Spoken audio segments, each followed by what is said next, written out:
house and headed Sandai. The first corpse, it came in with the black tide, rolling under the moon like a broken doll stuffed with seawater. Its face had been eaten away.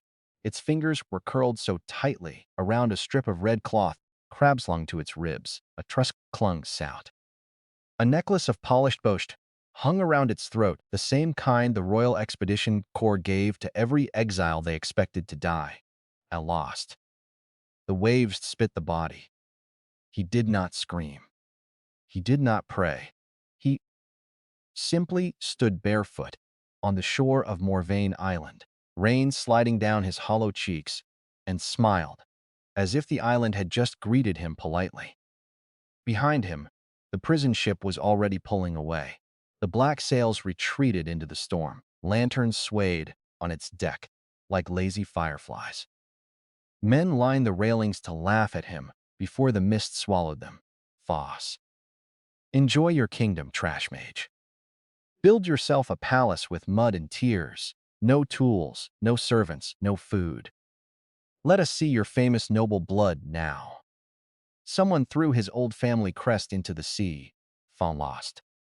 The south sigil flashed once before vanishing beneath the waves. Elias watched it sink. His wrists still bled from the iron cuffs. Frustus himself purpled. His eye was swollen, almost shut. One of his ribs cracked every time he breathed. Frost. He had arrived with nothing. No blade, no hammer, lot, no medicine, fort, moss, a kind. The decree had been read aloud before half the capital. Elias Veyne, last son of House Veyne, cowardice, magical fraud, and attempted assassination of Crown Prince Alaric Antaf, and sat, would not receive a clean execution. That would have been too merciful. Instead, he would be abandoned on Morvane Island, the royal dumping ground for monsters, foreigner, failed sin heroes, cursed prisoners, and things even the army refused to name. Crowd had loved it. They had thrown rotten fruit. They had spat at his feet, for him scions, covered their noses, as if his shame had a smell. Children pointed wooden swords at him and shouted that he was a disgrace. Noble sons who had once lost duels to him now smiled safely behind palace guards. Fareham. Crown Prince Alaric stood on the judgment balcony in white armor, golden hair, shining under the morning sun. Beside him stood Seraphina Lorne, Elias's former fiancée, wrapped in silk, the color of fresh cream, fast. Her hand rested gently on Alaric's arm, where everyone could see it, as if he were something scraped from the bottom of her shoe. You should be grateful, she had said, her voice sweet enough to rot teeth. His Highness spared your miserable life. The crowd cheered. Elias remembered how her eyes avoided the truth. He remembered the poisoned cup she had placed in his hand during the victory banquet, for sensing and long loss. He rededited to Ambassador, a bloodied ceremonial dagger, pressed into his palm.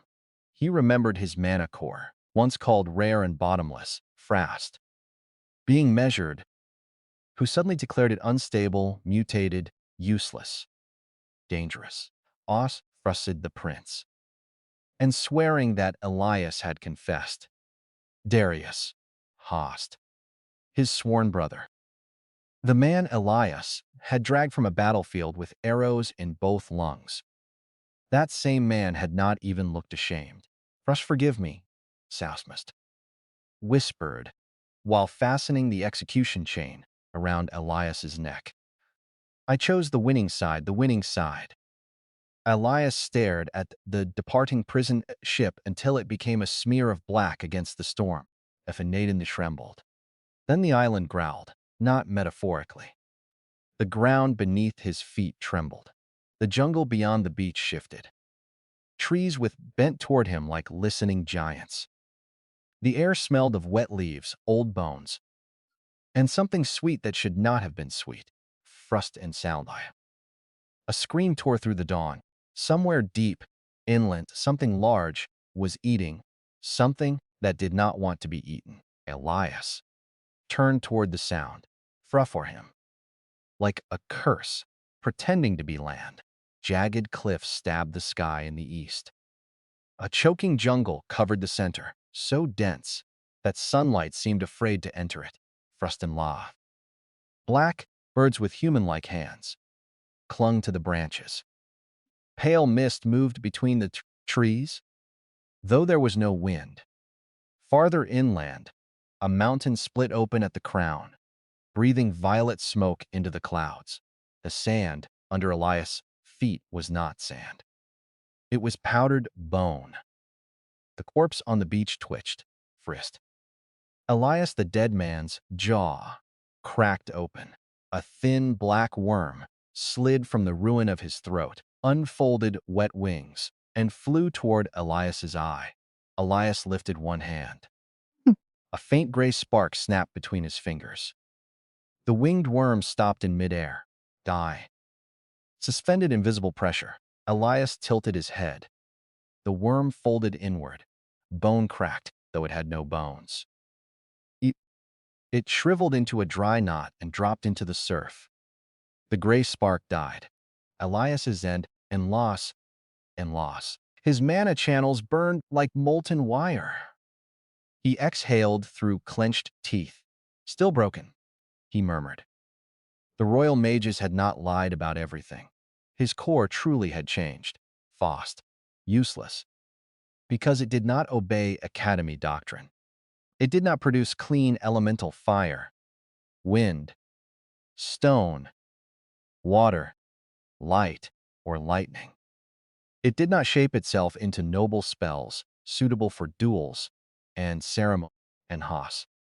It did not flare beautifully enough to impress judges. It consumed. That was all. Ugly. Silent. Frustum straits. Difficult to display. Terrible for tournament stages. Perfect for murder. The court had never understood that. Serafina had never understood that. Sealed his channels with the dats. That was why they had not executed him publicly.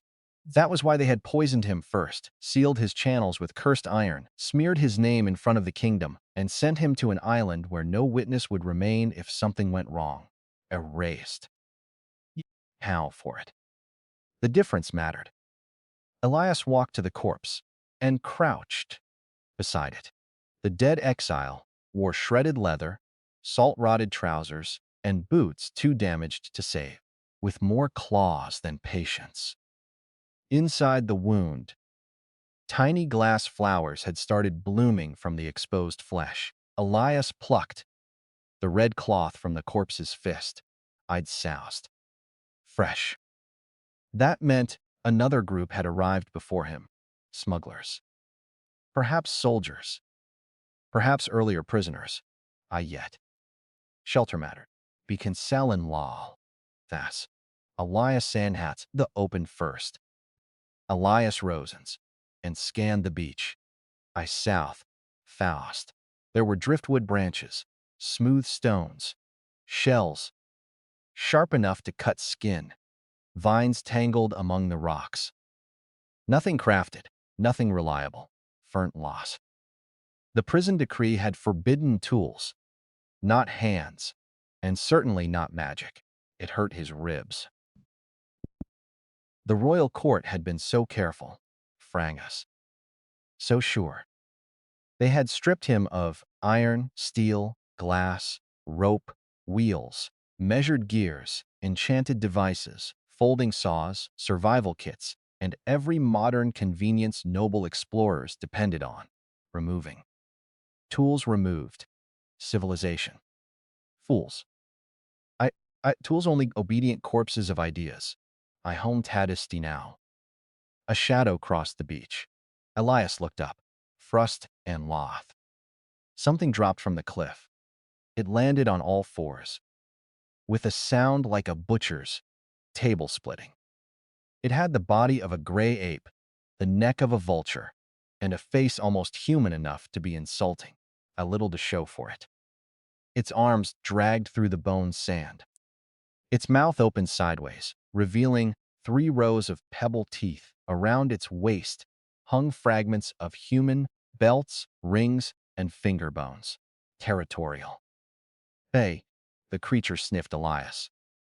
Then it grinned. Elias did not move. The ghoul pounded one fist into the sand and screamed. The jungle answered with distant shrieks before more came. The ghoul lunged. Elias stepped and lost. Slow enough to look weak. Its claws grazed his torn shirt. He stumbled on purpose, and the net and Nyatt. The creature shrieked with and rushed again. Elias fell beside the corpse. The ghoul sprang onto him, jaws yawning wide for his throat, and loss. I now. The teeth sank deep. Pain flashed white behind his eyes. Frust to chew. Elias smiled. Eat. Gray manna poured from his wound into the ghoul's tongue and lost. The creature froze. Its eyes bulged. Its throat convulsed. Frust and loss. It tried to pull away. But Elias gripped its lower jaw with his free hand and held it close, like a lover. Eat all of it. The devouring attribute activated. Not as a spell circle. Not as a chant. Not as a proper technique. It was hunger wearing the shape of manna. I gone in the town. The ghoul's muscles collapsed under its skin. Its claws softened. And its teeth cracked one after another. Fonin lost. Strength, marrow, heat, re-instinct, island resistance, everything thin enough to Elias. Through the wound, the creature thrashed. Elias's broken rib knitted with a hot pop helmet. The swelling around his eye cooled. The lashes on his back closed into pink scars. His empty stomach clenched, then relaxed as if fed broth, became lighter. Drier. By the time was a bag of ash. Wrapped in fur. It crumbled across his knees. Elias stood slowly, sealed, shut. A faint line of black veins flickered under his skin before sinking away. He flexed his fingers. Better. The beach went silent.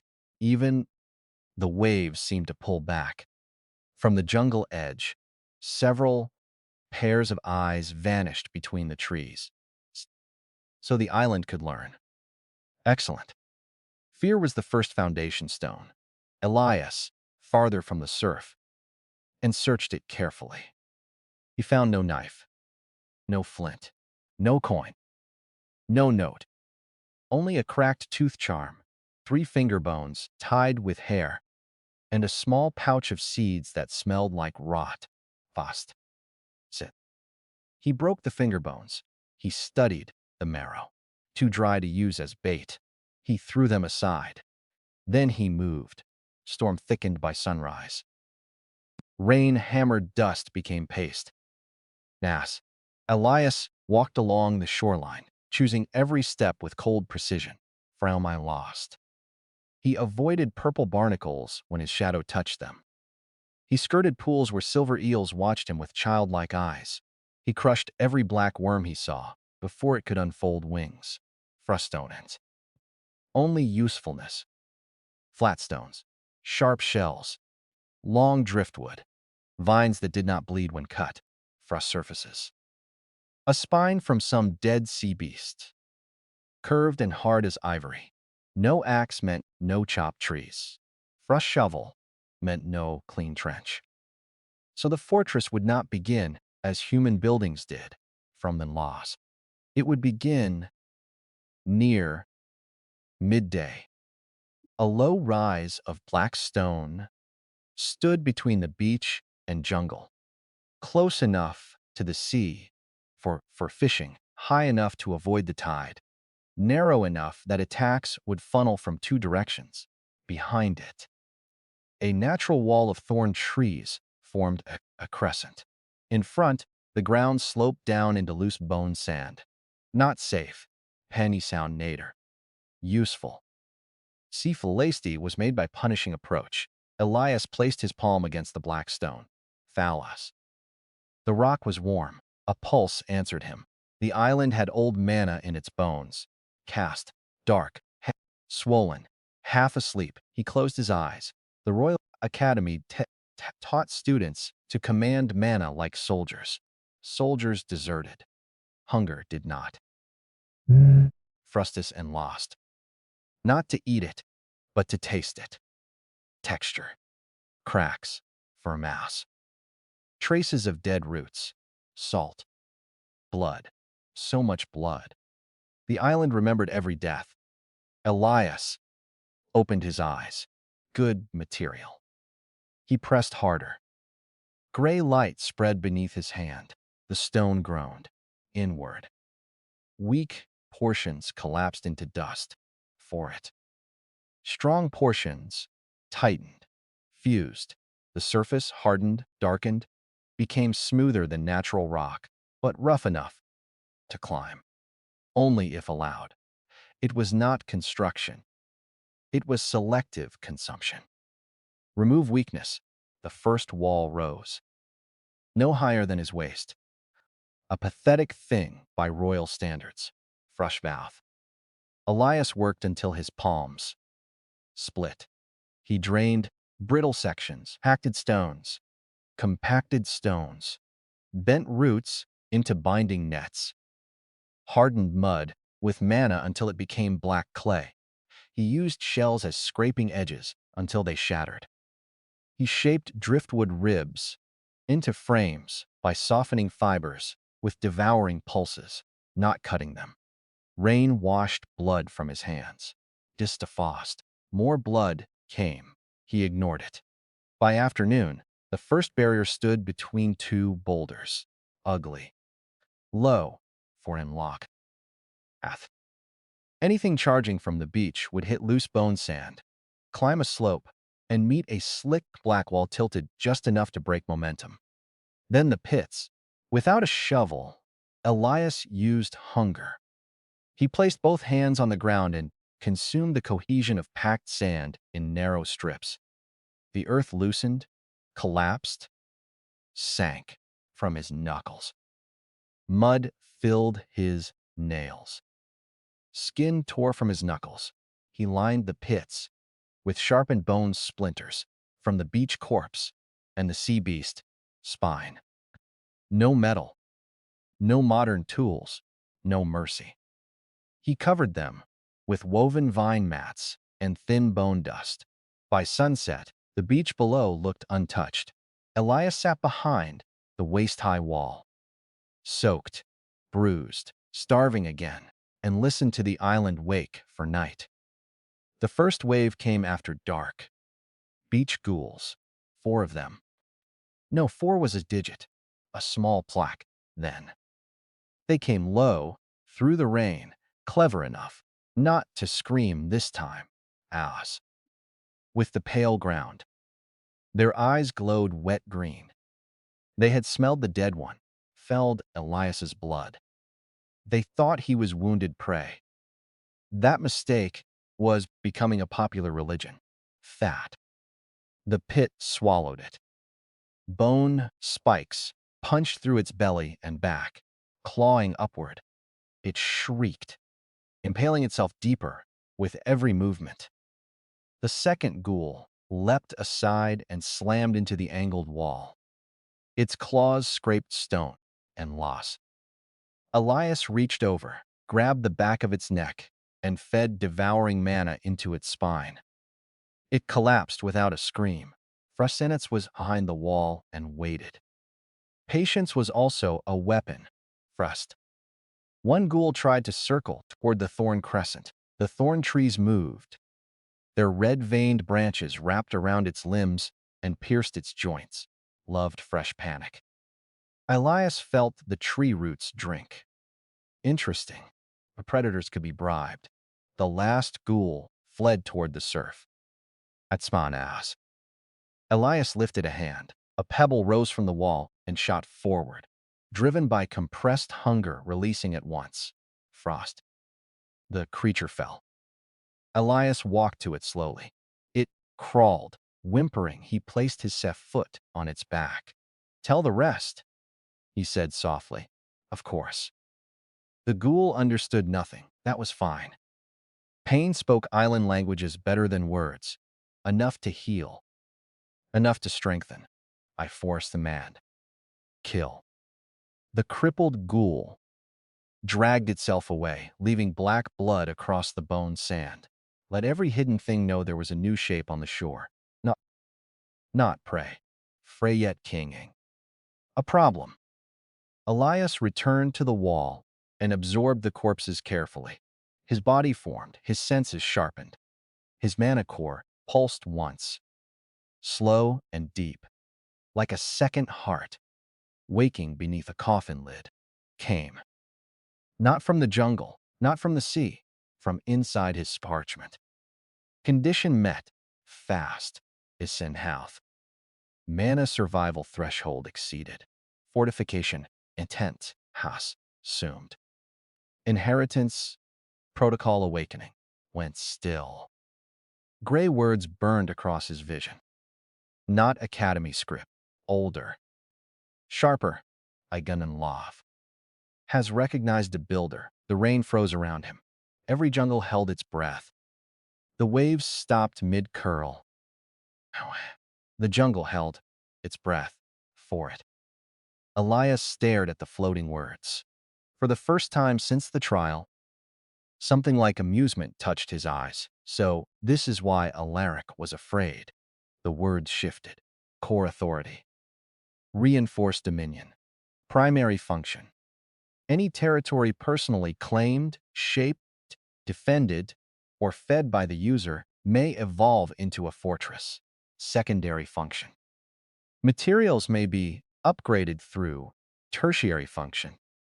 Defeated predators may become fuel, traps, guardians, walls, curses, or labor echoes. Restriction: no borrowed tools, no inherited armies. No purchased structures, no external craftsmen. Build alone, rule alone, endure alone. Final line twice. Then he laughed. It was not loud, small, cold. I led some south, full of promise.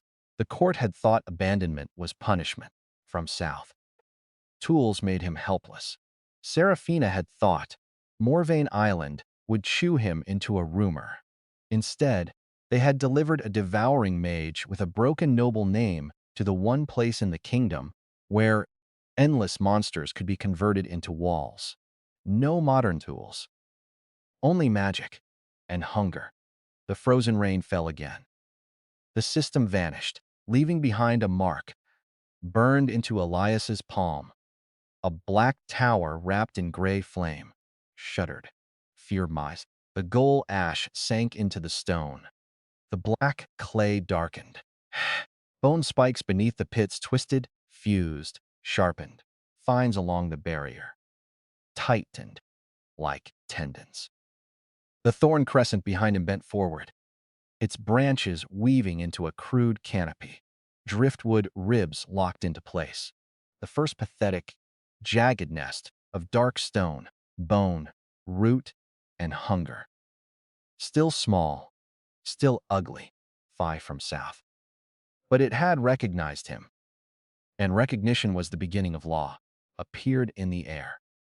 Fortress seed established, territory claimed, bloodshore rise, current rank, available upgrade paths, wall, pit, shelter, watch route, corpse kiln. Elias stood beneath the forming canopy and looked toward the dark sea and lie. The capital would be celebrating. Alaric would lift a golden cup while ministers toasted justice. Seraphina would wear mourning white in public and royal red in private. Darius would receive land, coin, and a clean title for selling the man who trusted him. The crowd would sleep peacefully, satisfied that the useless trash mage had finally vanished. Elias imagined them all, Frust and Law. He did not fantasize about rushing back. That was childish. frass den. Before the throne, that was weak. Truth did not matter until it had teeth, a wall, then a tower, and loathsome taft, then a harbor of bones, then a citadel. The storm itself would kneel around. Nah. Every monster that came for his throat would become mortar. Every curse buried under Morvane would become a lock. Every predator stalking the jungle would either serve his fortress or feed it. Fact. And when the island was no longer a prison but a throne, he would open his gates. Not to flee. To invite them in. The prince. The false lover. The sworn brother. For it. The nobles who laughed. Who measured his core and lied through painted smiles. The citizens who cheered because cruelty was cheaper when someone else paid for it. In our South, talent. He would let them beg beneath walls made from nightmares. He would remember every word, enter canning south. Ath, every hand that pointed. If Null was Sal and lost. Elias curled his fingers around it. His smile thinned into something almost gentle. Trust storm. I will prepare a red carpet. One stone at a time, fast. One corpse at a time, then you will come to me. Deep in the jungle, something enormous roared, adapted with a low, grinding hum. Elias turned toward the sound. His body was exhausted, fileless. His shelter barely deserved the name. The island had only shown its smallest teeth, cold, patient, the eyes of a man already measuring the build for an entire kingdom. He stepped beyond the wall and walked into the rain, palm glowing with gray fire. The night opened its jaws. Elias walked straight in. By morning, the island had learned to whisper his name without knowing what a name was. Elias heard it in the thorn trees, Franet, in the surf dragging broken shells over powdered bones, where blind things waited for soft ankles. Not words, thrust instinct. Root to root, burrow to burrow. The exile on Bloodshore Rise was not easy meat for now. Elias woke beneath a roof of bent thorn branches and blackened driftwood, with one hand resting against the fortress seed mark burned into his palm. His body ached. Labor, battle, hunger, and the cold. His ribs had healed, but the memory of still sat inside his chest like a nail. His hands were raw, free and lost. Rainwater dripped through the canopy and struck his face. He opened his eyes slowly. Paranic. No relief, only calculation. The shelter had survived the ghouls. The pits had worked, responded to blood. The corpse, ash, had strengthened the clay. The fortress seed had awakened. Now came the poisonous cup. Every fool thought survival was about grabbing the first advantage. Elias eyed south. The first advantage was often bait. He sat up and looked toward the beach. The crippled ghoul he had spared had done its work. Tracks covered the pale sand below the rise, deep claw marks, treasing trails, smaller prints shaped like split hands. Something long and heavy had slid from the jungle to the pit line, circled twice, then retreated. The island had investigated. The island had hesitated. That hesitation was profit. A gray message. Rise, endured first night. Essence reserve. Shallow. Fast. Crude but stable. Available claim radius expanded by 1 breath of land. Elias studied the words. Not a 1 breath of land. Not a measured plot. He almost a sense of insult. He almost admired it. Another line appeared. Morning directive. Secure water. Food. Fuel and deception. Elias smiled faintly. Deception first. Water could be found. Food could be hunted. Fuel could be gathered. From last. But deception shaped. Before battle even began. He climbed over the low wall and stepped onto the slope. The dead ghouls were gone. The pit had become darker where their blood soaked in. Sopped. The bone spikes, ribbed with black veins. A faint smell rose from below, sour and metallic. The fortress was digesting. Good. Elias took a shell and cut his palm open again. Bloodweld. Sensen. Lontan. He let a few drops fall near the main approach, then dragged the wound across a flat stone. With devouring mana, he thinned the scent, stretched it, smeared it through the air until it mimicked weakness rather than power. A wounded exile, alone. Recovering poorly, barely protected. Delicious. Then he walked farther down and left signs for watching eyes. A broken vine lash tossed aside. Fra stumbled. A patch of clay scraped, as if the wall had nearly collapsed. Near the first pit, he placed a ghoul tooth in plain view, as if dropped by accident. He made his fortress look lucky. Not clever. Lucky prey invited arrogant predators, fort where they should not. When he finished, sweat chilled his back. His mana core still had strength, but not much. Famished. Weakness. Reshaped material. Converted essence. Without prey, without decay, without raw substance, he was only a man with a terrifying appetite and no meal. He went inland. The jungle of Morvane received him, like a mouth closing. Within a few steps, the beach vanished behind curtains of red-veined leaves. Frame it. The air turned wet and hot. Trees rose in twisted columns, their bark pale as old teeth. Vines hung in loops, thick enough to strangle horses, find and howl, releasing sweet breath that made his vision blur at the edges. He held his breath. The academy had taught noble heirs to identify battlefield herbs from illustrated manuals printed on clean parchment. A blue fruit pulsed gently on a branch beside him. It looked edible. The fruit had a fruit. The fruit split open, of silver needles, burst outward, and buried themselves in the trunk opposite. The tree blackened. Around each needle, Elias moved on. And now cut through the jungle ahead, a clear water slipping over black stones. Beside it lay animal bones, polished clean. No moss grew near the bank, for moss. No insects skimmed the surface. He several paces away and watched. After a while, a small lizard with translucent skin darted from a root and dipped its tongue into the stream. Ows. Then, its skeleton tore itself out through its back and sprinted away. Without the flesh, Elias stared beside the water. The tiny skeleton vanished into the roots. Noted. He followed the stream uphill without touching it. Fresh water would come from rain catching later. First, purifications, hooks inside them. Let starving idiots drink clear death and praise their fortune. Human. Elias stopped. Have. Another scream followed, then a sob.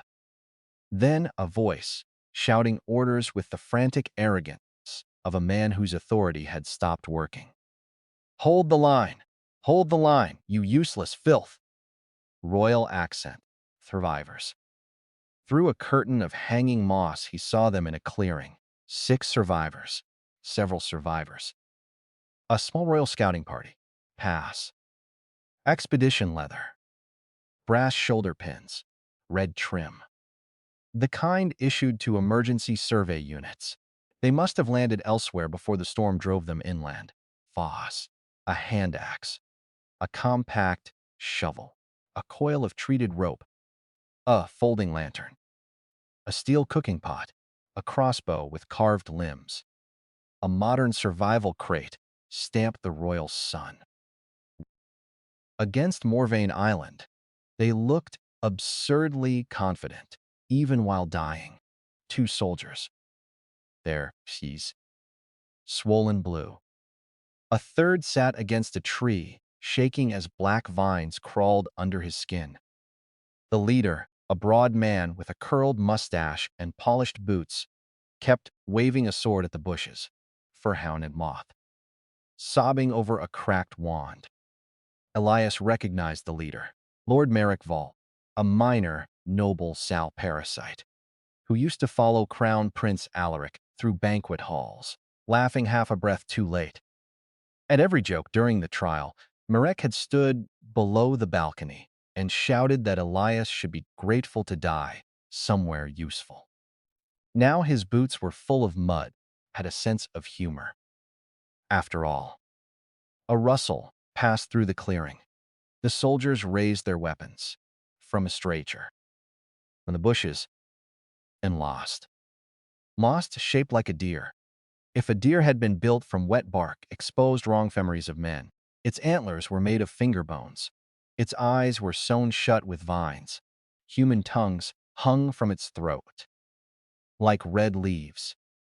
The wounded soldier with vines under his skin began to crawl toward it. "Help me," he whispered. Merrick kicked him back. "Stay down." The deer thing lowered its head. The mage shrieked and cast a flame spell. Freight head in the test. The flame vanished as if swallowed. The creature did not even pause. Souse. Ow. Elias leaned against a tree. He could intervene. He could kill the creature, drain it, take its essence. Perhaps seize the crate. An obvious. Too wasteful. Merrick still had weapons, pondered from south, and did not know it. The deer thing charged, as south and loth. The first soldier fired the crossbow. The bolt struck an antler and turned into a writhing worm. Before falling into the grass, the creature smashed into him. His body folded became a wet bubble. Merrick stumbled backward, pale with terror. Frost the retreat to the ridge. "Take the crate." The mage grabbed the survival crate handle. The crate clicked. Seal flashed.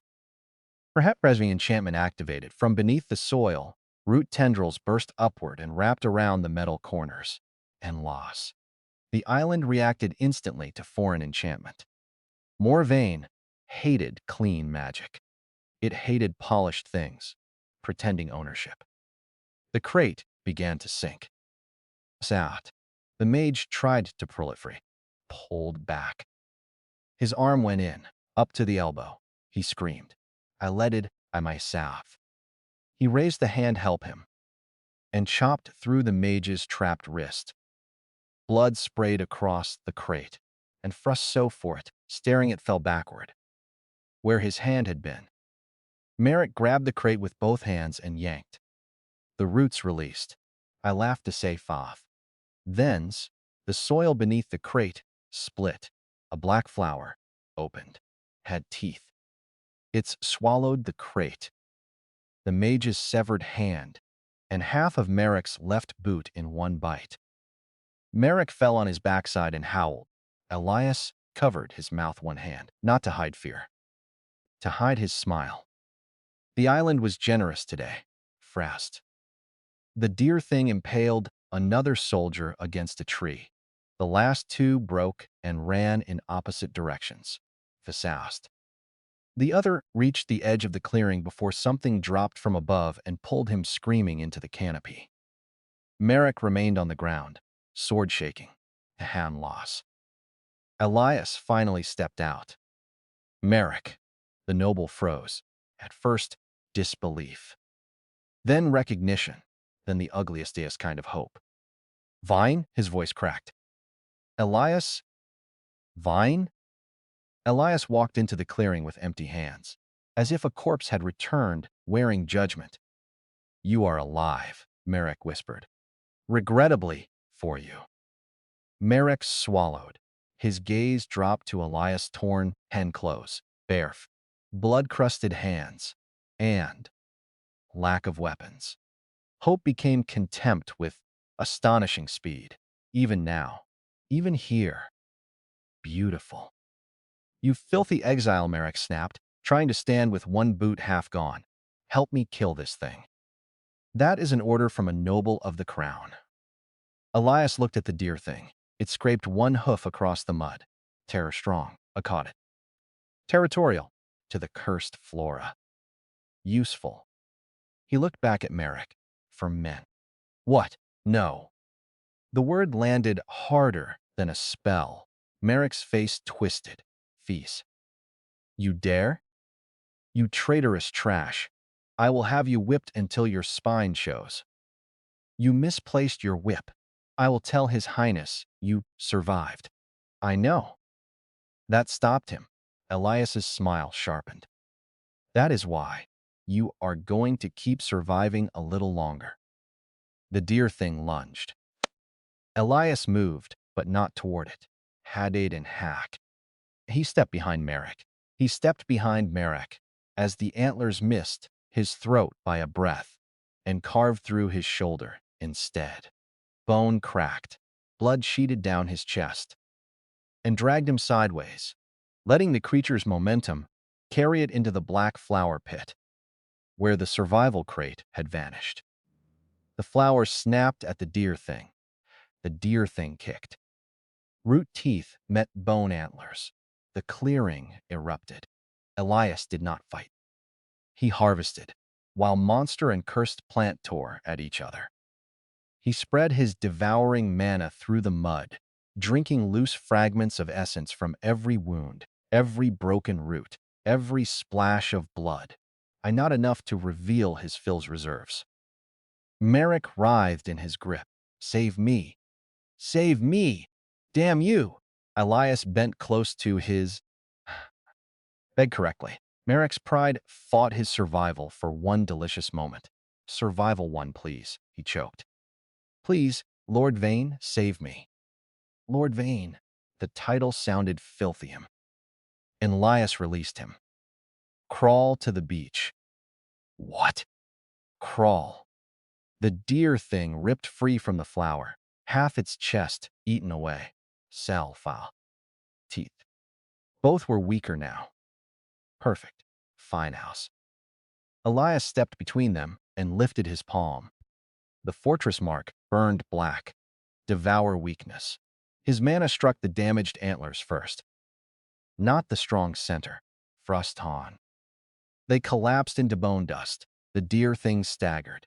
Frusumsen loss. Forcing sudden growth, thorny tendrils lashed around the creature's legs.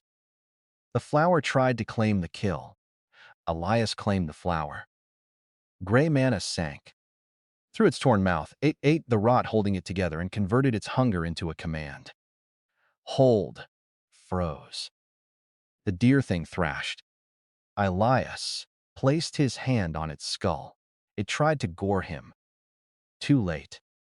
He drained the blindness from its own eyes, the spring from its legs, the memory of every human tongue it had stolen.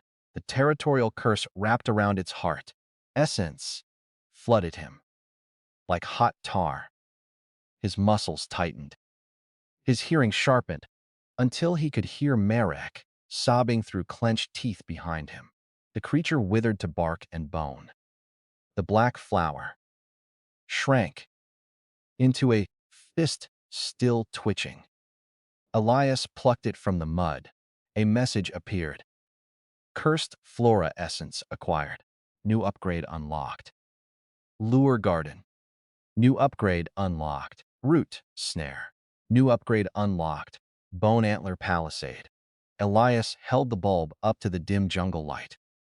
You will do. Merrick stared from the ground, gray-faced and bleeding. What are you? Elias turned. Merrick flinched shoulder slapped against a root. Tom. Pain emptied his face. Elias walked to him and crouched. A dead man. Merrick shook his head. I will not tell anyone. I swear. Your house is swear on boot you lost. Gold then. Land. Testimony. And Sal's. I can say, Alaric lied, I can say Seraphina met the ambassador before the banquet. I saw things. I know things. Spare me. and I will help you. There it was. The first rat, leaving the burning granary. Elias studied important. But he was connected. And no. He had cowardice, deep enough to be reliable under pressure. Brave men were unpredictable. Cowards followed pain like a compass and picked up the cracked royal shoulder pin from a dead soldier. He pressed it into Marek's good hand. Take this back. Marek stared. Back? The shore east of here, hidden under blue reeds. Your men found it before they died. Far it. You will crawl there. You will patch it badly. You will leave this island half dead. You will tell the capital what you saw. Marek's lips trembled. That you survived? Elias smiled. That I am starving. Pathetic mud wall. That my magic is unstable. Fran South. Frustensafing. That I stole nothing useful. That the island will finish me soon. Marek stared at him with dawning confusion. You want them to underestimate you. I want them to invest in being wrong. Marek nodded quickly. Fress, I can do that. That you will also tell Prince Alaric that the royal crate was swallowed by the island before I could touch it.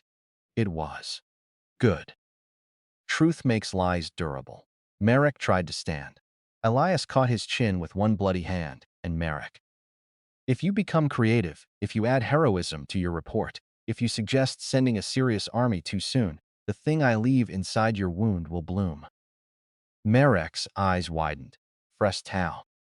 The torn flesh of Marek's shoulder. The small black flower bulb pulsed in Elias' other hand. A seed slid from it, thin as a splinter. Fresh seed, deep under the wound. Devouring manna sealed the flesh over it. Not healed. Marek clutched his shoulder, sobbing. What did you do? Gave you a garden. Marek retched. Go. Marek crawled, then stumbled, then ran badly through the trees, leaving blood. Elias watched until the jungle swallowed him. He had handed the enemy a cup. Feast. Serafina would smile over the rim. They would believe Elias weak. Because believing that would taste good. Meanwhile, he would build in the dark. Elias gathered what remained in the clearing. Freich the Shanlai. He did not touch the axe. He did not take the shovel. And in Loth. He did not coil the rope. The system restriction reset claim was clear. And Elias had survived too many betrayals to trust loopholes written by ancient powers. Friend, lost. Borrowed tools were chains disguised as convenience, but broken material was different. He took shattered crossbow wood, after crushing its crafted tension with mana until it was no longer a tool. Only dead wood, for scraps leather. He took tearing away buckles. He took blood-soaked cloth. He took bones, cracked wand, and devoured its remaining of pale structure. The steel he left behind. Let the island eat it. He found rainwater collected in the curled leaves of black fern. He tested it with a strip of ghoul ash. No reaction. He drank a little. Waited. His bones stayed inside his body. He harvested the fern carefully, roots and all. By the time he returned to Bloodshore Rise, the sky had darkened again. The fortress greeted him with a tremor beneath his feet. The walls sensed the predator essence before he crossed the first pit. Gray text flickered, for Marion lost it. Compatible materials detected. Begin reinforcement. Elias placed the deer's skull before the wall. The system paused, as if listening. Elias looked toward the jungle path. Marek had taken invitation. The fortress mark burned. Find it.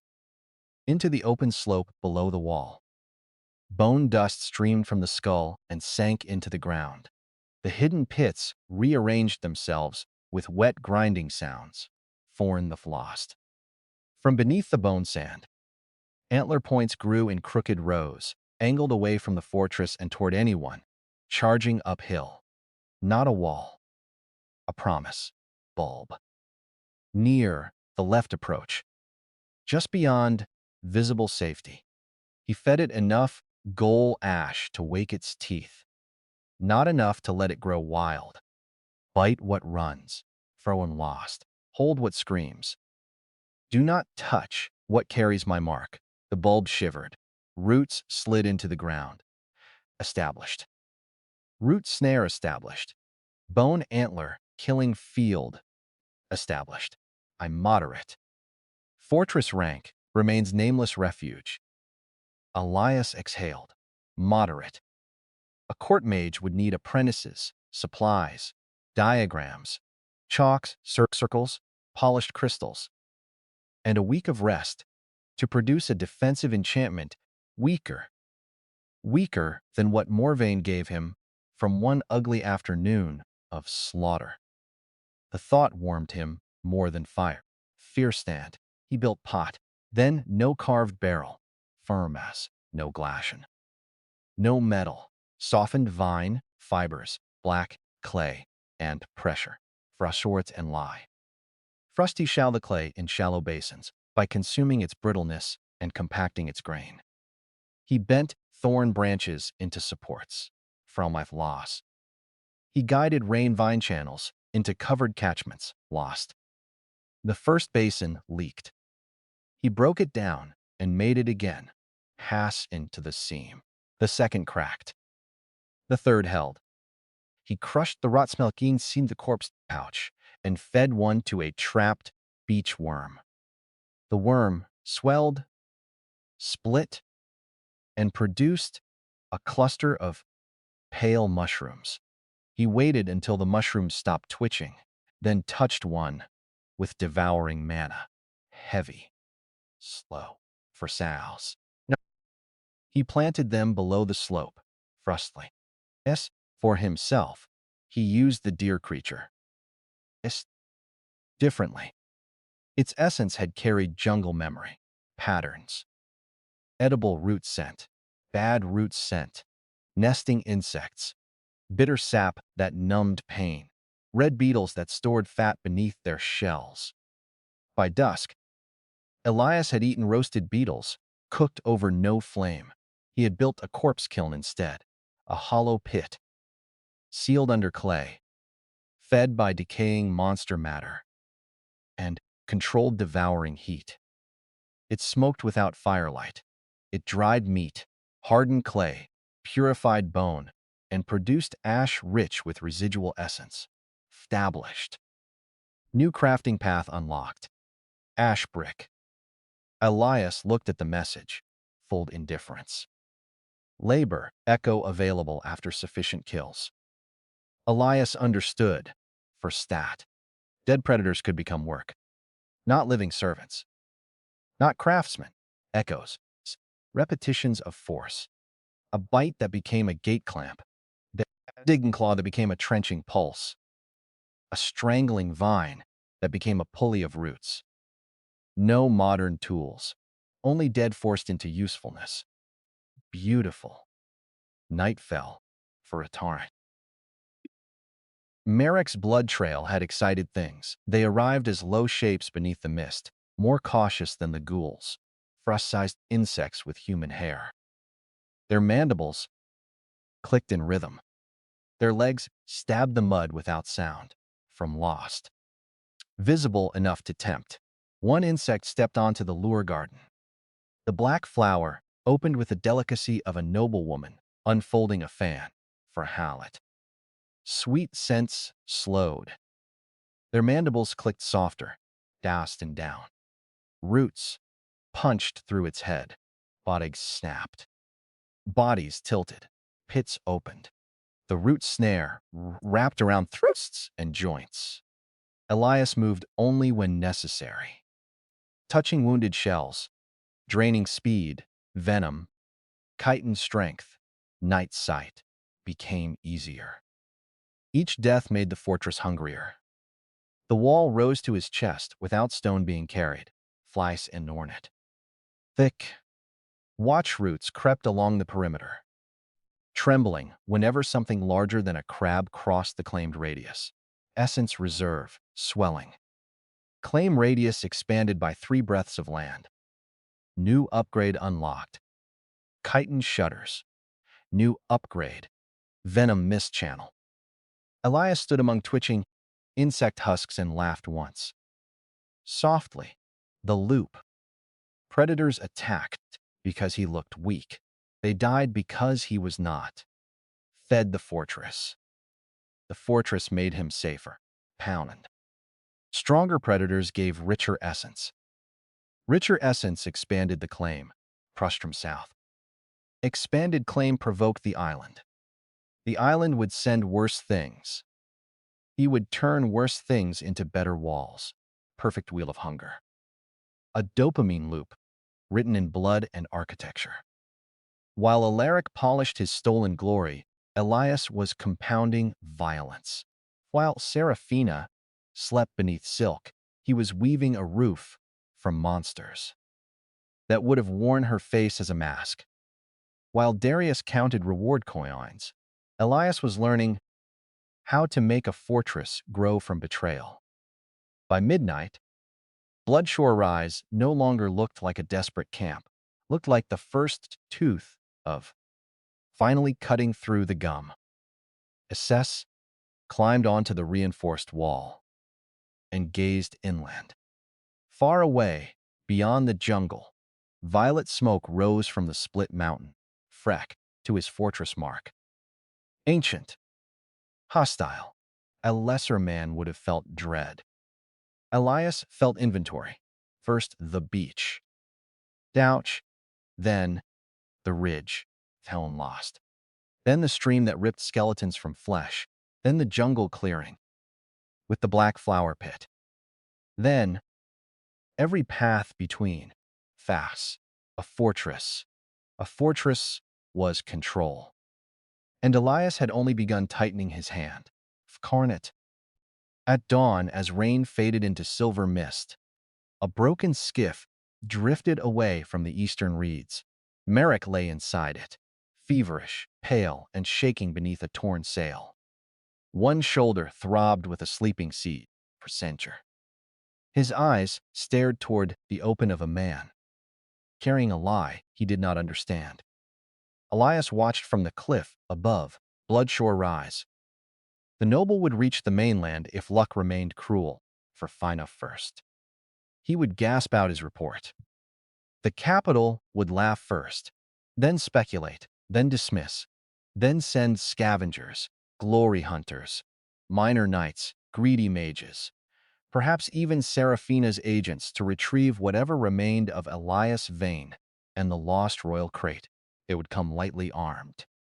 Behind a mud wall, they would come proud because pride was cheaper than caution. They would come with tools, titles, and assumptions. Out. Elias would not need to chase them. He looked down at his palm. The fortress mark glowed, like a black tower at sunrise.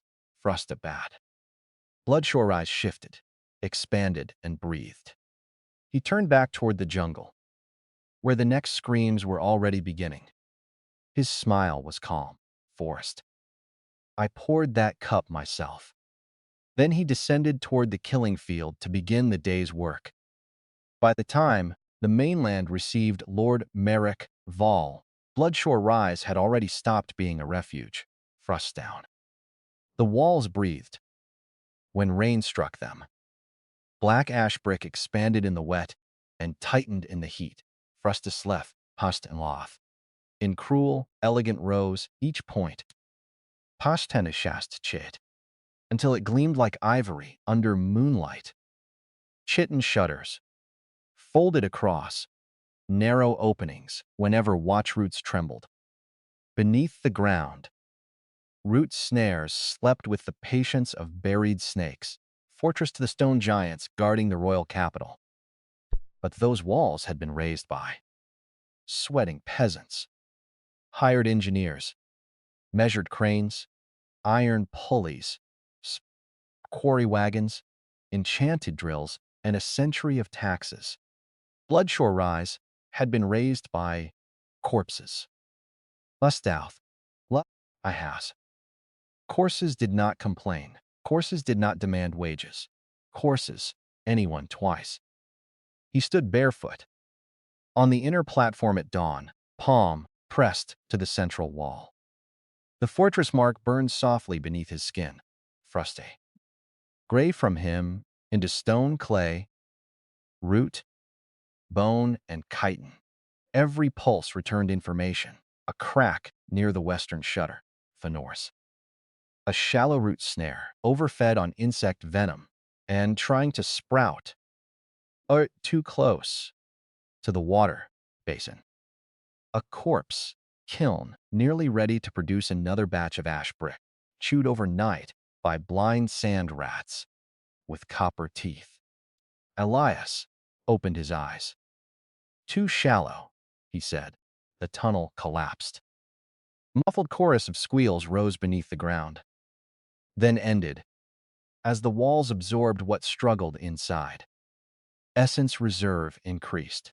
Echo threshold reached. Available echo forms: digger, carrier, brace, grinder. Elias looked at the words hovering before him. The ground beside the corpse kiln bulged. Something climbed out of the clay.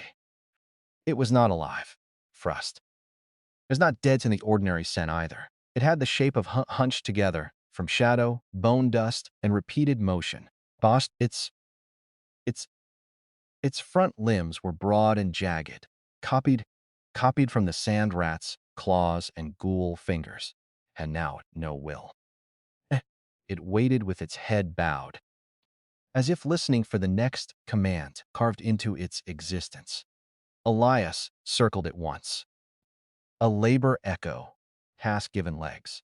Perfect, Elias said, pointing toward the beach approach. Below the visible slope, Frashen and Loss hide the spoil under the wall. The folded into the ground. Bone sand stirred without sound. A clean line sank across the slope for several breaths. Efficient, ugly. One carrier echo dragging stones from the cliff base, and one grinder echo reducing monster shells into powdered reinforcement. They moved without rest, free and then hast. They did not speak. They did not need food. When their shapes frayed, Elias fed them a handful of ash and a sliver of predator essence, and they continued. Civilization is stripped of lies. No councils, no lazy artisans. How mistakes? No nobles demanding credit. Only command, material, result. Fortress grew. The outer trench widened into a crescent beneath deliberate veins. Rainwater carrying overflow away from the shelter and into slick mud patches designed to break ankles. The water basins multiplied under the canopy, each lined with wax fern and sealed with ash clay that smoked without flame, warm enough to dry meat and fire bricks, cold enough to hide from distant eyes. Elias added no banners, no throne, the decorative gate. Decoration was for people who needed loyalty from idiots. By dusk, the claimed radius reached the lower beach, and the first jungle path. A gray message appeared. Territory Bloodshore Rise. Fortress rank advanced. Bitter outpost. Available law. Deny trespass. Veil strength. Harvest fear. Elias studied the final option. Harvest fear. The wall trembled. From the pit where the first beach ghoul had died, a whisper rose. The south, not a voice, a taste. The memory of claws slipping, belly opening, panic-crushing instinct had stored fear. The way a cellar stored wine. Elias placed his palm on the wall. The memory flowed outward. A thin pressure settled over the slope, almost invisible. Not enough to frighten predators away completely. That would be wasteful, to make them choose the left path over the right. To make them hesitate where the root snare waited. Fra, Ethan Law. Fear was not merely emotion. It was traffic control. Thrust south. The Academy would have called this forbidden mental influence. The island called it breakfast. He dragged half a dried insect carcass to the edge of the claim and left it bleeding essence. Then he sat above the wall, still as a carved idol, and waited. Fair moon rises. Not ghouls, not insects, thrust in loss. Men. 3 smugglers came along the beach carrying out Corchon curved blades, a glass lantern, and the greasy confidence of criminals who had survived too long by preying on people weaker than themselves. Their boat waited offshore under black sail. Tanas. They must have used hidden coves before. Morvane was deadly, but greed made men flirt with graves. The leader saw the low black wall and grinned. Saf another spat into the bone sand. Exile camp? Means supplies. The youngest one shifted uneasily. Boss, this place feels wrong. The leader slapped him. Everything here feels wrong. That is why rich bastards pay for monster parts. Elias watched from behind chitin shutters. Fry.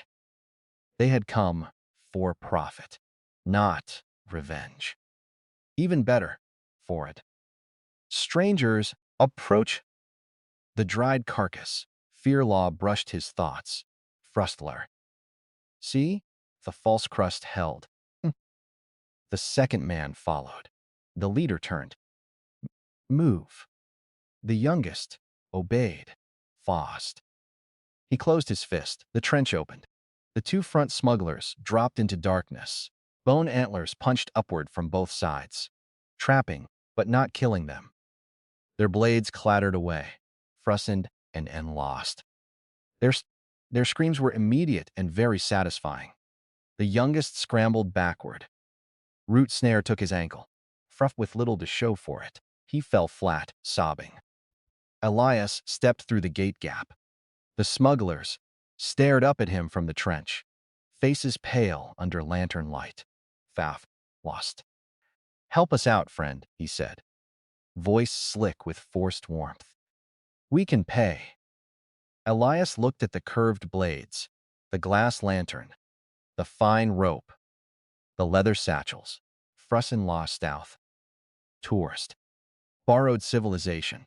He touched none of them. What do you sell? The leader blinked. What?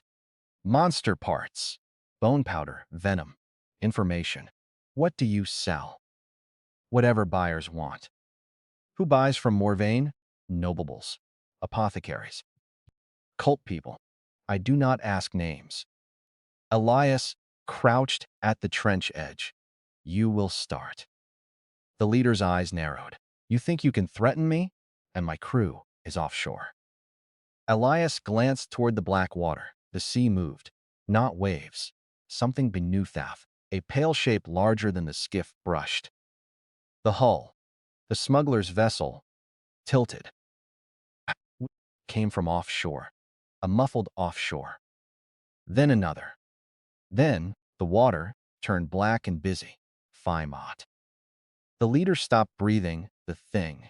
He had merely dragged chum I into the current before sunset. Morvane liked bribes. Your crew is negotiating with the tide, Elias said. Poorly.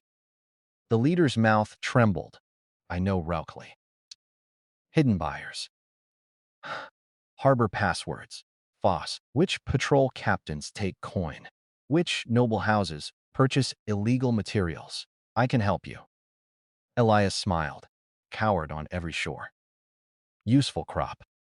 He placed one hand against the trench wall. Fear it. The smuggler screamed as a point kissed his ribs. You will leave with a shipment. The man blinked through tears. A shipment? Elias pointed toward the dried insect carcasses, stacked beneath the canopy. Shell powder, venom sacs, ghoul ash, thorn resin. You will take them to market, Fouth and Aloth. Not cheaply enough to look desperate.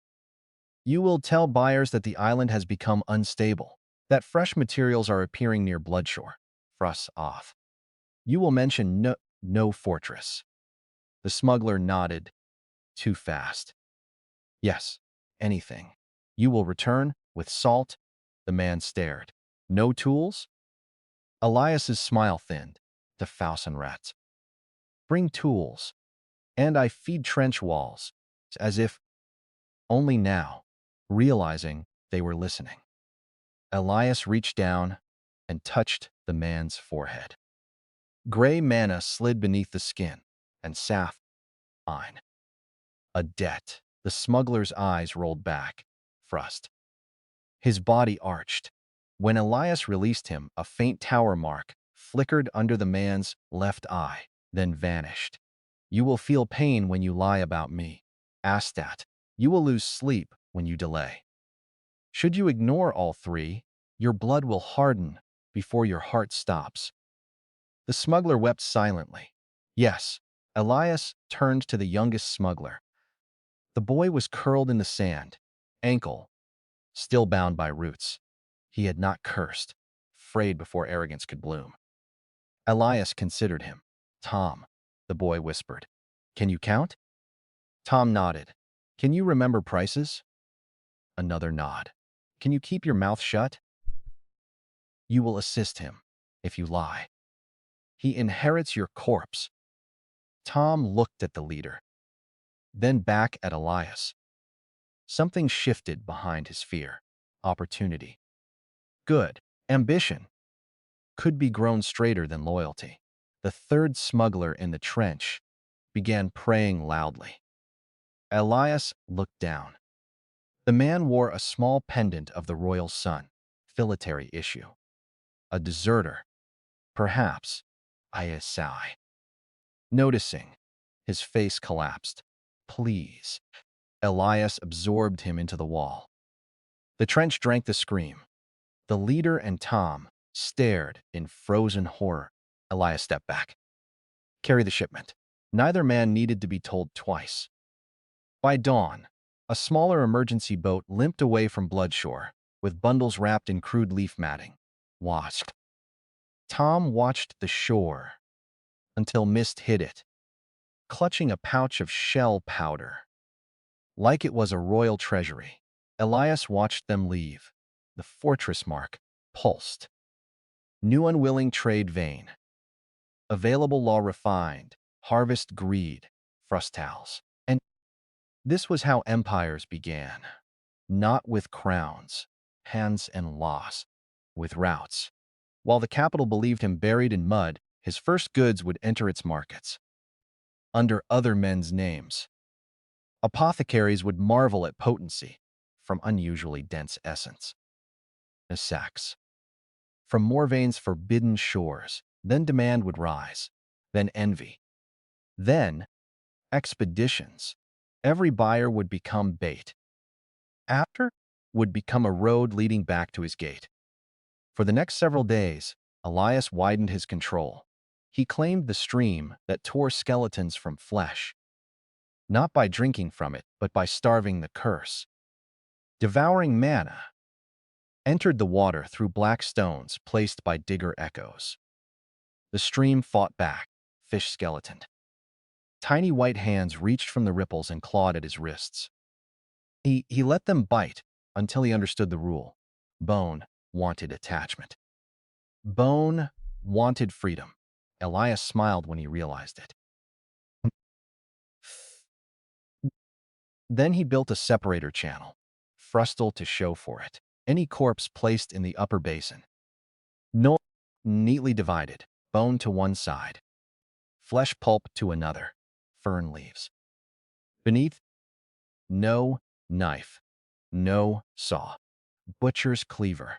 Only magic and a cursed stream taught manners. Bone supply increased, flurry increased. Essence condenser established. New upgrade unlocked. Marrow mortar, skeletal lattice. The walls grew taller, not straight, Frang Resigned said. I honed some say. Easy to measure. Easy to batter. Elias shaped them like layered fangs curving inward. From outside, Bloodshore Eye Rise still looked crude through veiling mist. A dark hump, a few ugly barriers, a desperate exiles camp. From inside, it had corridors, drainage veins, hidden shutters, storage hollows, kiln chambers, false floors, and a central shelter, warm enough to sleep without shivering. He slept less, anyway. After Tal's power punished laziness. At night, he pressed. He learned to remove weakness from the air itself for a heartbeat, creating pockets where sound died. South. He learned to feed venom mist through narrow channels and release it beyond the wall, in measured breaths. He learned to imprint his mark on chosen routes, so they would coil away from his feet and strangle anything else. His body changed, not dramatically, not like a hero in a bard's song, better. His wounds lost wasted effort. Faster, sealed, flound to flossed. Hunger became less an ache and more an instrument. He could feel predators at the edge of his claim by the way the fortress anticipated impact. On the fifth dawn, a a woman walked from the jungle. Not Seraphina's kind of woman, perfumed and polished for balcony admiration, and lost. This one came barefoot over bone sand with a spear, made from a single black thorn. Her hair was white despite her young face, braided with small teeth and red thread. Scars crossed her arms in deliberate patterns. Her eyes were yellow. Her not from magic fashion, but from long survival under poisonous moons. Behind her followed 3 children, a limping old man, and 2 gaunt women carrying woven baskets. Islanders, hidden survivors, not prisoners, for foam and lie. People the kingdom had never counted, because counting them would require admitting Morvane. I had not swallowed everyone. The Thorn Woman stopped before the outer killing field and looked at the walls. She saw more than smugglers had. Her gaze traced the false slope. The pit lips, the flower bulb, hidden under leaves, the watch roots, pretending to be dead vines. Dead vines.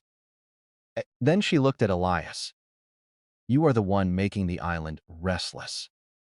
Her accent was old mainland buried under something rougher. Elias stood above the gate gap, and you are the one watching from the red cliffs. One child gasped. The old man muttered, a curse. The woman's expression did not change. We watched because men from ships bring death. Then you know where to stand. Her eyes narrowed. You threaten children? I warn everyone equally. A pause, briefly. Sharp as flint. Elias Ath. Elias Thornhollow.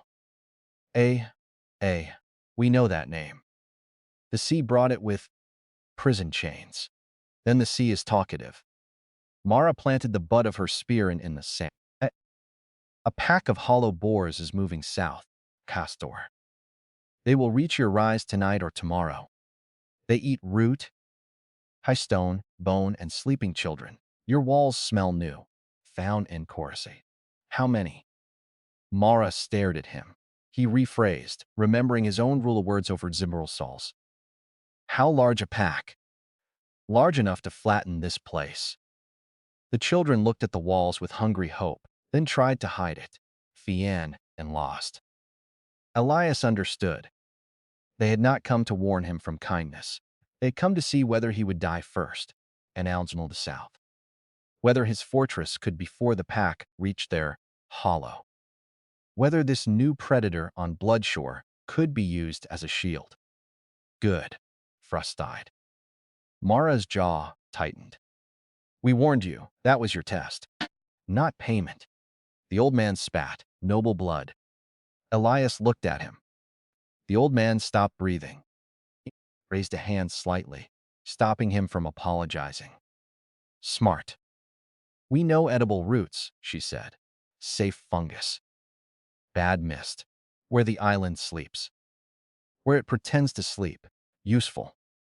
We also know where blackstone grows in plates. Elias's eyes changed. Fa saw it. Very useful, he said. What do you demand? Labor. Mara's spear lifted a fraction. Elias smiled coldly. By assuming I need unwilling hands. Lust, lost. From the ground, the children whimpered. Mara stared at the eyeless shapes. Your people will gather only lost. What they already know how to gather safely. Roots, plates, frust, you will bring knowledge. I will provide outer shelter during the boar wave and a share of dried meat afterward. Mara studied him for a long moment. And if we refuse, then you return to your hollow. The boars choose their path. I choose mine. No pleading, no heroic promise. Fra South. To protect the helpless. Mara seemed to understand that this made the offer more reliable, not less. Men who promised mercy wanted applause. Frust wanted materials. They struck the bargain without touching hands. By sunset, Thorn Hollow's people entered. Bloodshore rise, through a path. Elias opened between the traps. Every step was watched by roots. Every basket was inspected. Every face was memorized. Ferret. They brought bitter tubers, wax fern seeds, thorn resin, salt moss. Thin as roof tiles. Elias gave them dry ground, rain cover, and broth made from beetle fat and edible root. The children ate like starving wolves, for Inkstein sighed. Mara did not cry. She walked the inner wall beside Elias and observed the chitin shutters. Fruff this alone. Yes. No tools, no modern tools. That sounds like a rule made by someone arrogant. It was. Yours? Theirs. She understood enough not to ask more. When night fell, the hollow boars came. The ground shook before they appeared. Fail. Trees cracked inland. Birds exploded from the canopy in screaming clouds. The first boar crashed into view beneath the moon, and even the islanders went pale. Fialar. Then a carriage. Hairless, gray and swollen, with moving lumps under its skin. Its tusks were not bone but stone, layered and jagged. Its mouth opened too wide, showing flat, grinding plates capable of crushing rock, where its hooves struck, pulped into wet paste. Behind it came more. A river of meat, hunger, and impact. 4. Mara. The children hid behind the water basins. Elias stood on the wall, calm as winter. Thungwer saw it. It lowered its head. The pack thundered forward. Elias disappeared. The slope, not collapsed. The digger echoes had hollowed the ground. Beneath a thin crust all afternoon. The fear law and greed law had seasoned the approach, drawing the pack toward the strongest scent of fresh wall marrow, acid and lost. The boars charged onto absence. The first rank plunged down. Their own weight impaled them on buried antlers. The second rank. The second became a screaming press of flesh and stone tusks. But hollow boars were not beach ghouls. Fry says. Spikes. They chewed the walls of the trench. Frat. They climbed over their own wounded. One reached the outer wall and struck it hard enough to crack ash brick. The children screamed. Frust died. Elias raised one hand. Hold. The wall did not obey strength. Strong lines thickened. Fast. Bore blood and hardened mid-impact. Chitin shutters unfolded like black eyelids. Venom mist sighed from hidden channels into the trench. Boars coughed. Their knees weakened. Root snares wrapped their legs. Fernloth. The black flower garden, and starred for this moment, bloomed across the left approach. Dozens of tooth flowers opened under the moon. The pack broke formation to the wall edge. His palm mark became a black tower, wrapped in gray flame. Grinder. The grinder echoes emerged beneath the trench. Had not attacked flesh. They attacked tusks. Stone tusks cracked.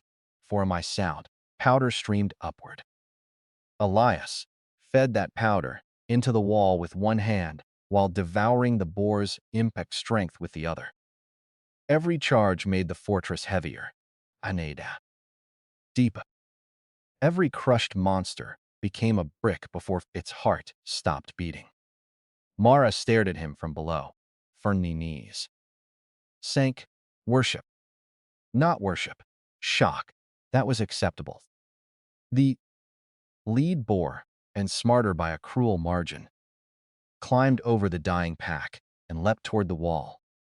Its stone tusks aimed for Elias's chest, did not dodge. At the final breath, he stepped my sounds and placed his palm against its skull. Its momentum should have torn his arm away. Fernlod. Not a gate. A throat. File. Root, bone, chitin, and ash brick unfolded together and swallowed the boar's head up to the shoulders. The creature thrashed, hooves tearing trenches across the inner platform. Elias pressed his palm harder against its skull. Silence. Chew. The sound lasted long enough for every islander to remember it forever. When silence returned, the boar's body collapsed headless beside the wall. Hungry bastion. A gray message burned across Elias, assumed. Fortress rank, advanced. Hungry bastion. Shelter those marked. New structure unlocked. Tusk gate. New structure unlocked. Impact mill. Fu unlocked. Vassal mark. Elias looked at the islanders. They looked back at him through mist, blood spray, and trembling torch fungus. He had not saved them. That mattered. He had made an exchange and delivered value. And Ladit. That mattered more. Mara stepped forward. Slowly, deliberately, she lowered her thorn spear and pressed her fist to her chest. The old man followed. Then the children. And Elias lost. Elias would have disliked kneeling. Kneeling made people wait for miracles. He wanted people who carried baskets. Bloodshore holds, Mara said. Elias glanced at the walls, now taller than 3 men, curving around the rise with living menace. Yes. He looked toward the sea.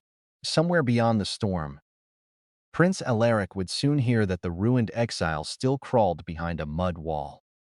Somewhere in Silk, Seraphina would smile and call him pathetic. Somewhere, Darius would drink money bought by betrayal. Elias looked back at the fortress, made from monsters. Fear, labor echoes, unwilling trade, cursed water, island knowledge. And the first people, clever enough to bargain, instead of boast. His voice was quiet. 4. Not yet. Name his enemies had not arrived. The fortress breathed behind him, hungry and obedient. If Elias smiled. Build higher. Echo moved. Every root tightened. Every survivor carried Blackstone, and every dead boar became part of the wall. Across the sea, the cup he had poured was already nearing royal lips. Scout saw Bloodshore rise through mist and decided it was pathetic. That was how Elias knew the veil worked. Famlet. Behind a shelf of wet black rock above the beach, spyglass pressed to one eye, cloak smeared with gray mud.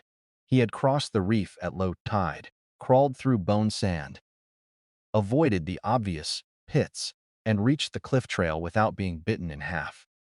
Competent. Frost. Not enough. Growing inside a dead gull's skull. The scout saw exactly what Elias wanted him to see. A crooked wall of mud and bone, a thin roof of branches, a few crude basins. NS. No gate. B. No outer trench, no tusk mill, no chitin shutters folded beneath the false bark, frosting sleeping safely in chambers beneath the ridge. No labor, echoes, tunneling through the cliff behind him. No fortress heart beating under the rise, fed by hollow bore marrows and years of island hatred compressed into ash brick. I lowered the spyglass and smiled. He believed Marek. Good. Elias letting army. The scout retreated before sunset. Elias let him go. Mara stood handy beside him inside the hidden upper gallery, her yellow eyes following in the living wall. He found the safe trail too easily, she said. Yes, you made it safe. Yes. Why? Elias touched the wall with 2 fingers. Because men trust roads they discover. Mara looked at him. Then toward the sea. You want them to come that way. I want them to feel clever while doing it. Her mouth twitched. It was not quite a smile. Mara had adjusted quickly. Hey, Tansen. For Thorn Hollows, survivors did not worship him. That pleased him. Worship made people stupid, Frust saying the show for it. Instead, they worked, watched, away from anything that pulsed. In return, blood sure marked them. The fortress recognized their scent, their steps, their breath. Iloth, Pashima South. Rain basins opened. Sleeping roots thickened beneath their homes. From art. A useful law, not kindness. Infrastructure. The old man who had spat at Elias now sorted thorn resin. By quality with religious seriousness. The women built leaf screens over ventilation cracks. Floss. At south. The children carried witchfault flowers, were allowed to bite outsiders. Tom, the young smuggler, had returned twice with salt, cloth, rumors, and eyes full of terrified ambition. His former leader had failed to return the 3rd time. Fabuldus Bashorn crossed the harbor. Mouth. Tom inherited the route. A good lesson, Fran. Now the royal court was moving. The scout would reach the mainland and report that Lord Marek's fever tale contained truth. Elias Veyne was alive, weak, armed only with strange mud defenses and island scraps, possibly in possession of rare Morvane materials. Forced capture. The capital would not send an army yet. Armies cost prestige, a punitive retrieval force. Proud enough to be careless, strong enough to be useful, Faust had prepared a welcome. 3 days later, the sea darkened with sails. Not black prison sails, town lat. White royal canvas. Polished hulls reinforced for reefs. Landing barged. The waves, with rows of armored soldiers, gripping shields, spears, crossbows, and enchanted lantern poles, standing beneath rain wards. Sleeves embroidered with academy sigils. At the center barge, under a silk canopy and assisting in for it, Seraphina Lorne held a white parasol against the island drizzle from inside the veiled. For a moment, the fortress around him went very still. His former fiancée looked untouched by consequence. At cream silk, pearl earrings, hair pinned with golden needles shaped like lilies, sorrowful and perfectly arranged. For witnesses. A mourning beauty crossing a cursed sea to bring home the traitor who had once deceived her. Beside her stood Captain Darius, and his our landowner embroidery now. Alaric had paid him well, for headed the night. A black sword hung at his hip. He had grown perhaps to look older. Perhaps to hide the mouth that had once called Elias brother. Darius scanned the island with soldiers' eyes, still afraid. Good, Fiornus. At the prow of the lead barge stood High Mage. Corvin, the same court mage who had declared Elias's core unstable before the trial, His bald head gleamed under a transparent rain shell. Crystal measuring rods floated at his shoulder.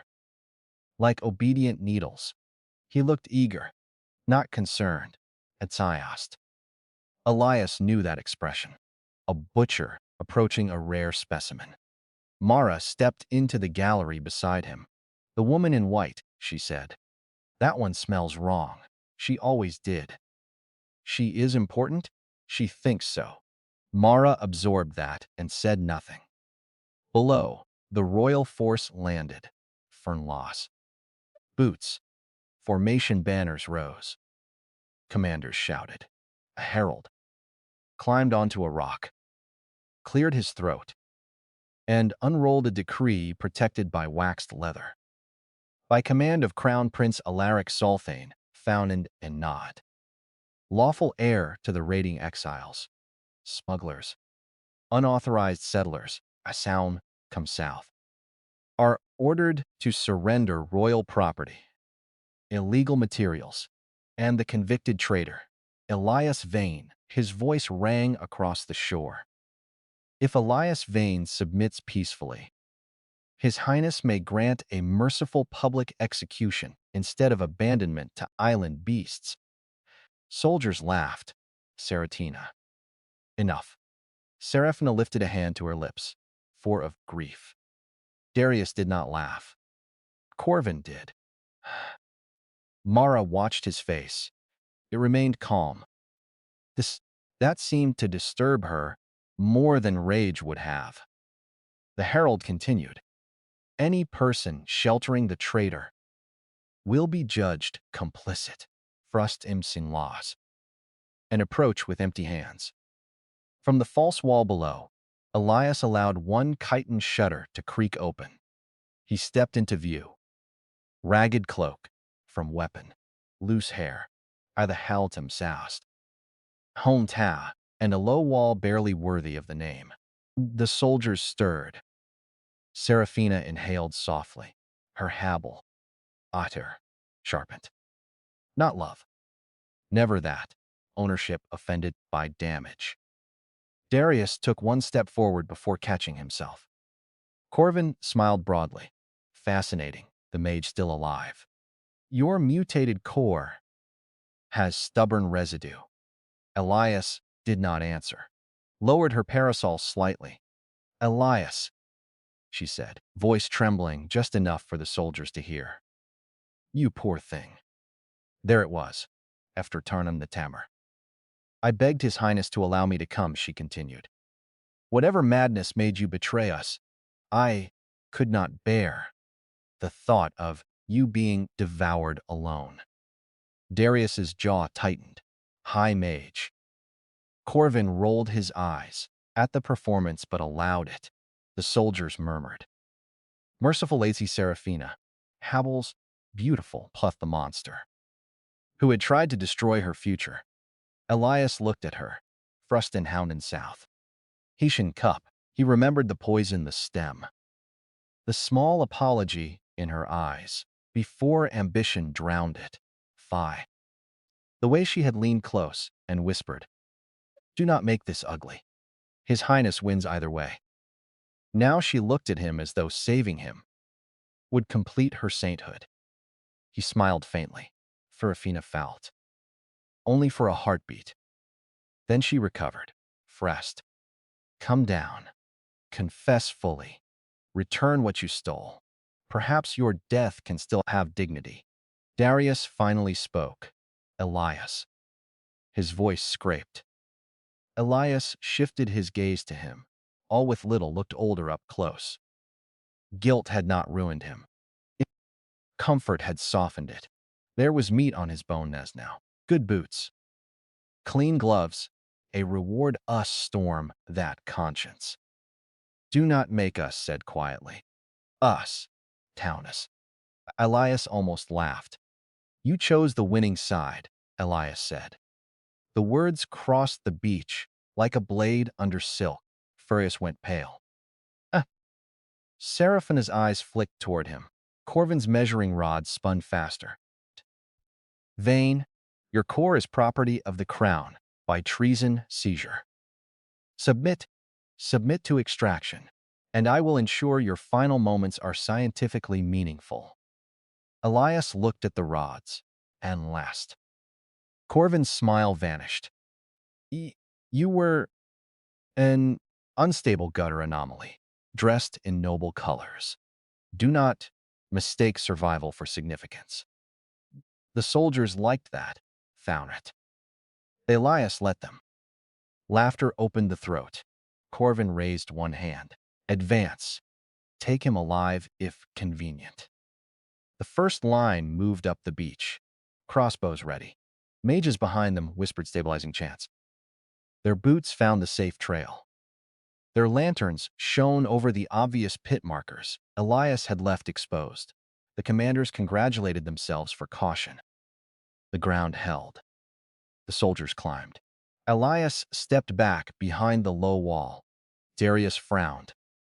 Something in his instincts clawed at him. Wait, he too late. The first shieldman reached the wall and kicked it. Contown and Tas. Underneath waited chitin. The entire slope opened. First line.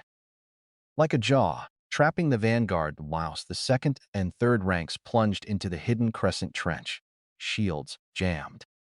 Men screamed as bone antlers pierced thighs, bellies, armpits, and backs. Ashid shed its disguise.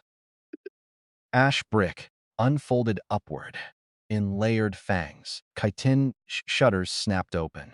Venom mist breathed. The beach turned green-gray. Crossbowmen coughed and fired blindly. Softened. Pockets of devouring mana. Mages shouted.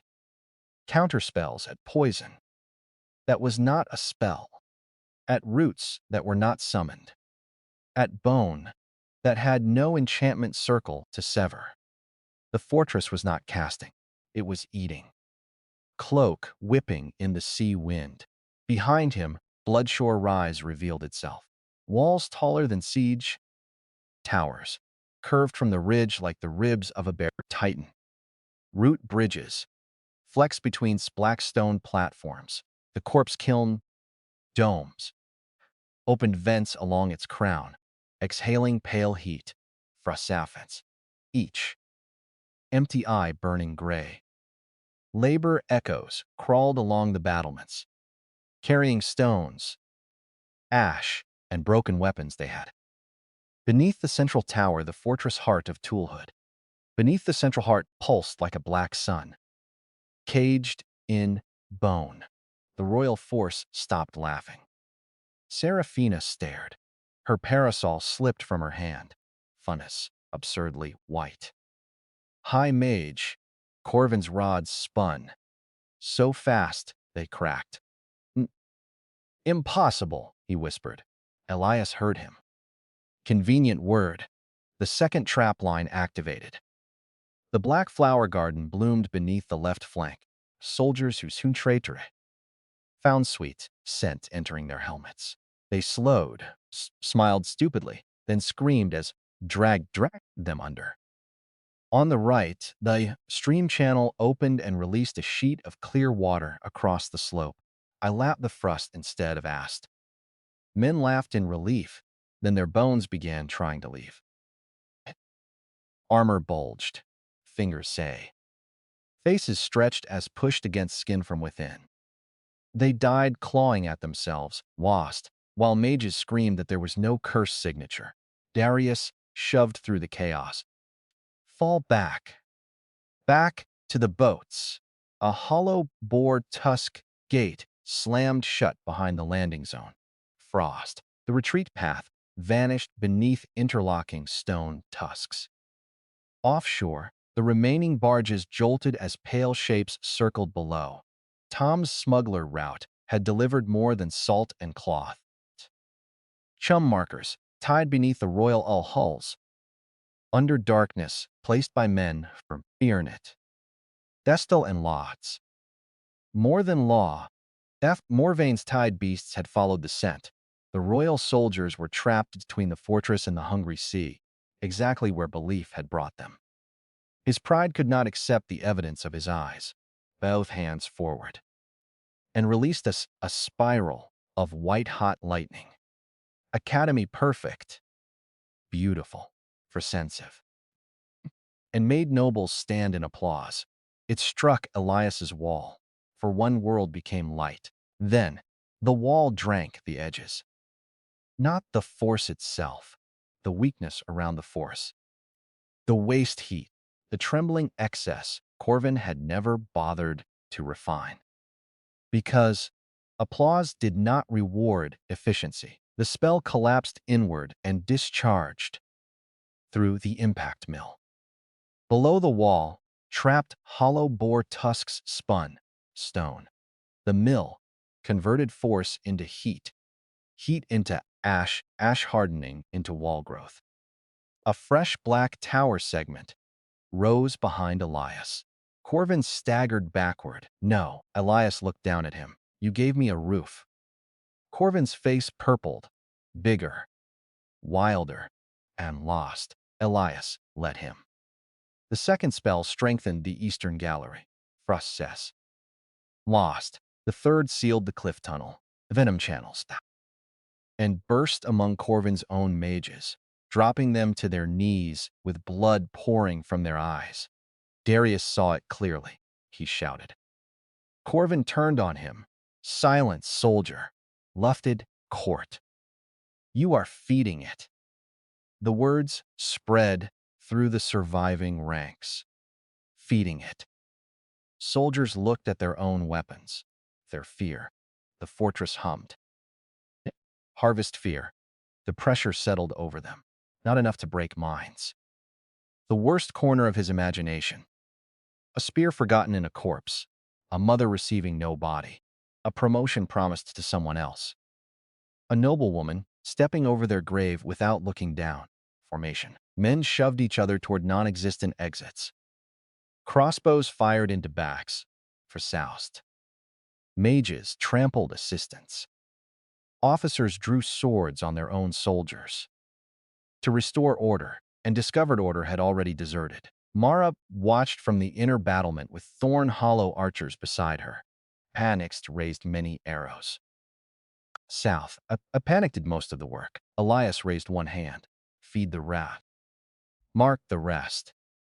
The fortress obeyed. Roots ignored the youngest conscripts who had dropped weapons and curled in the sand. Frustnistat and Irinale.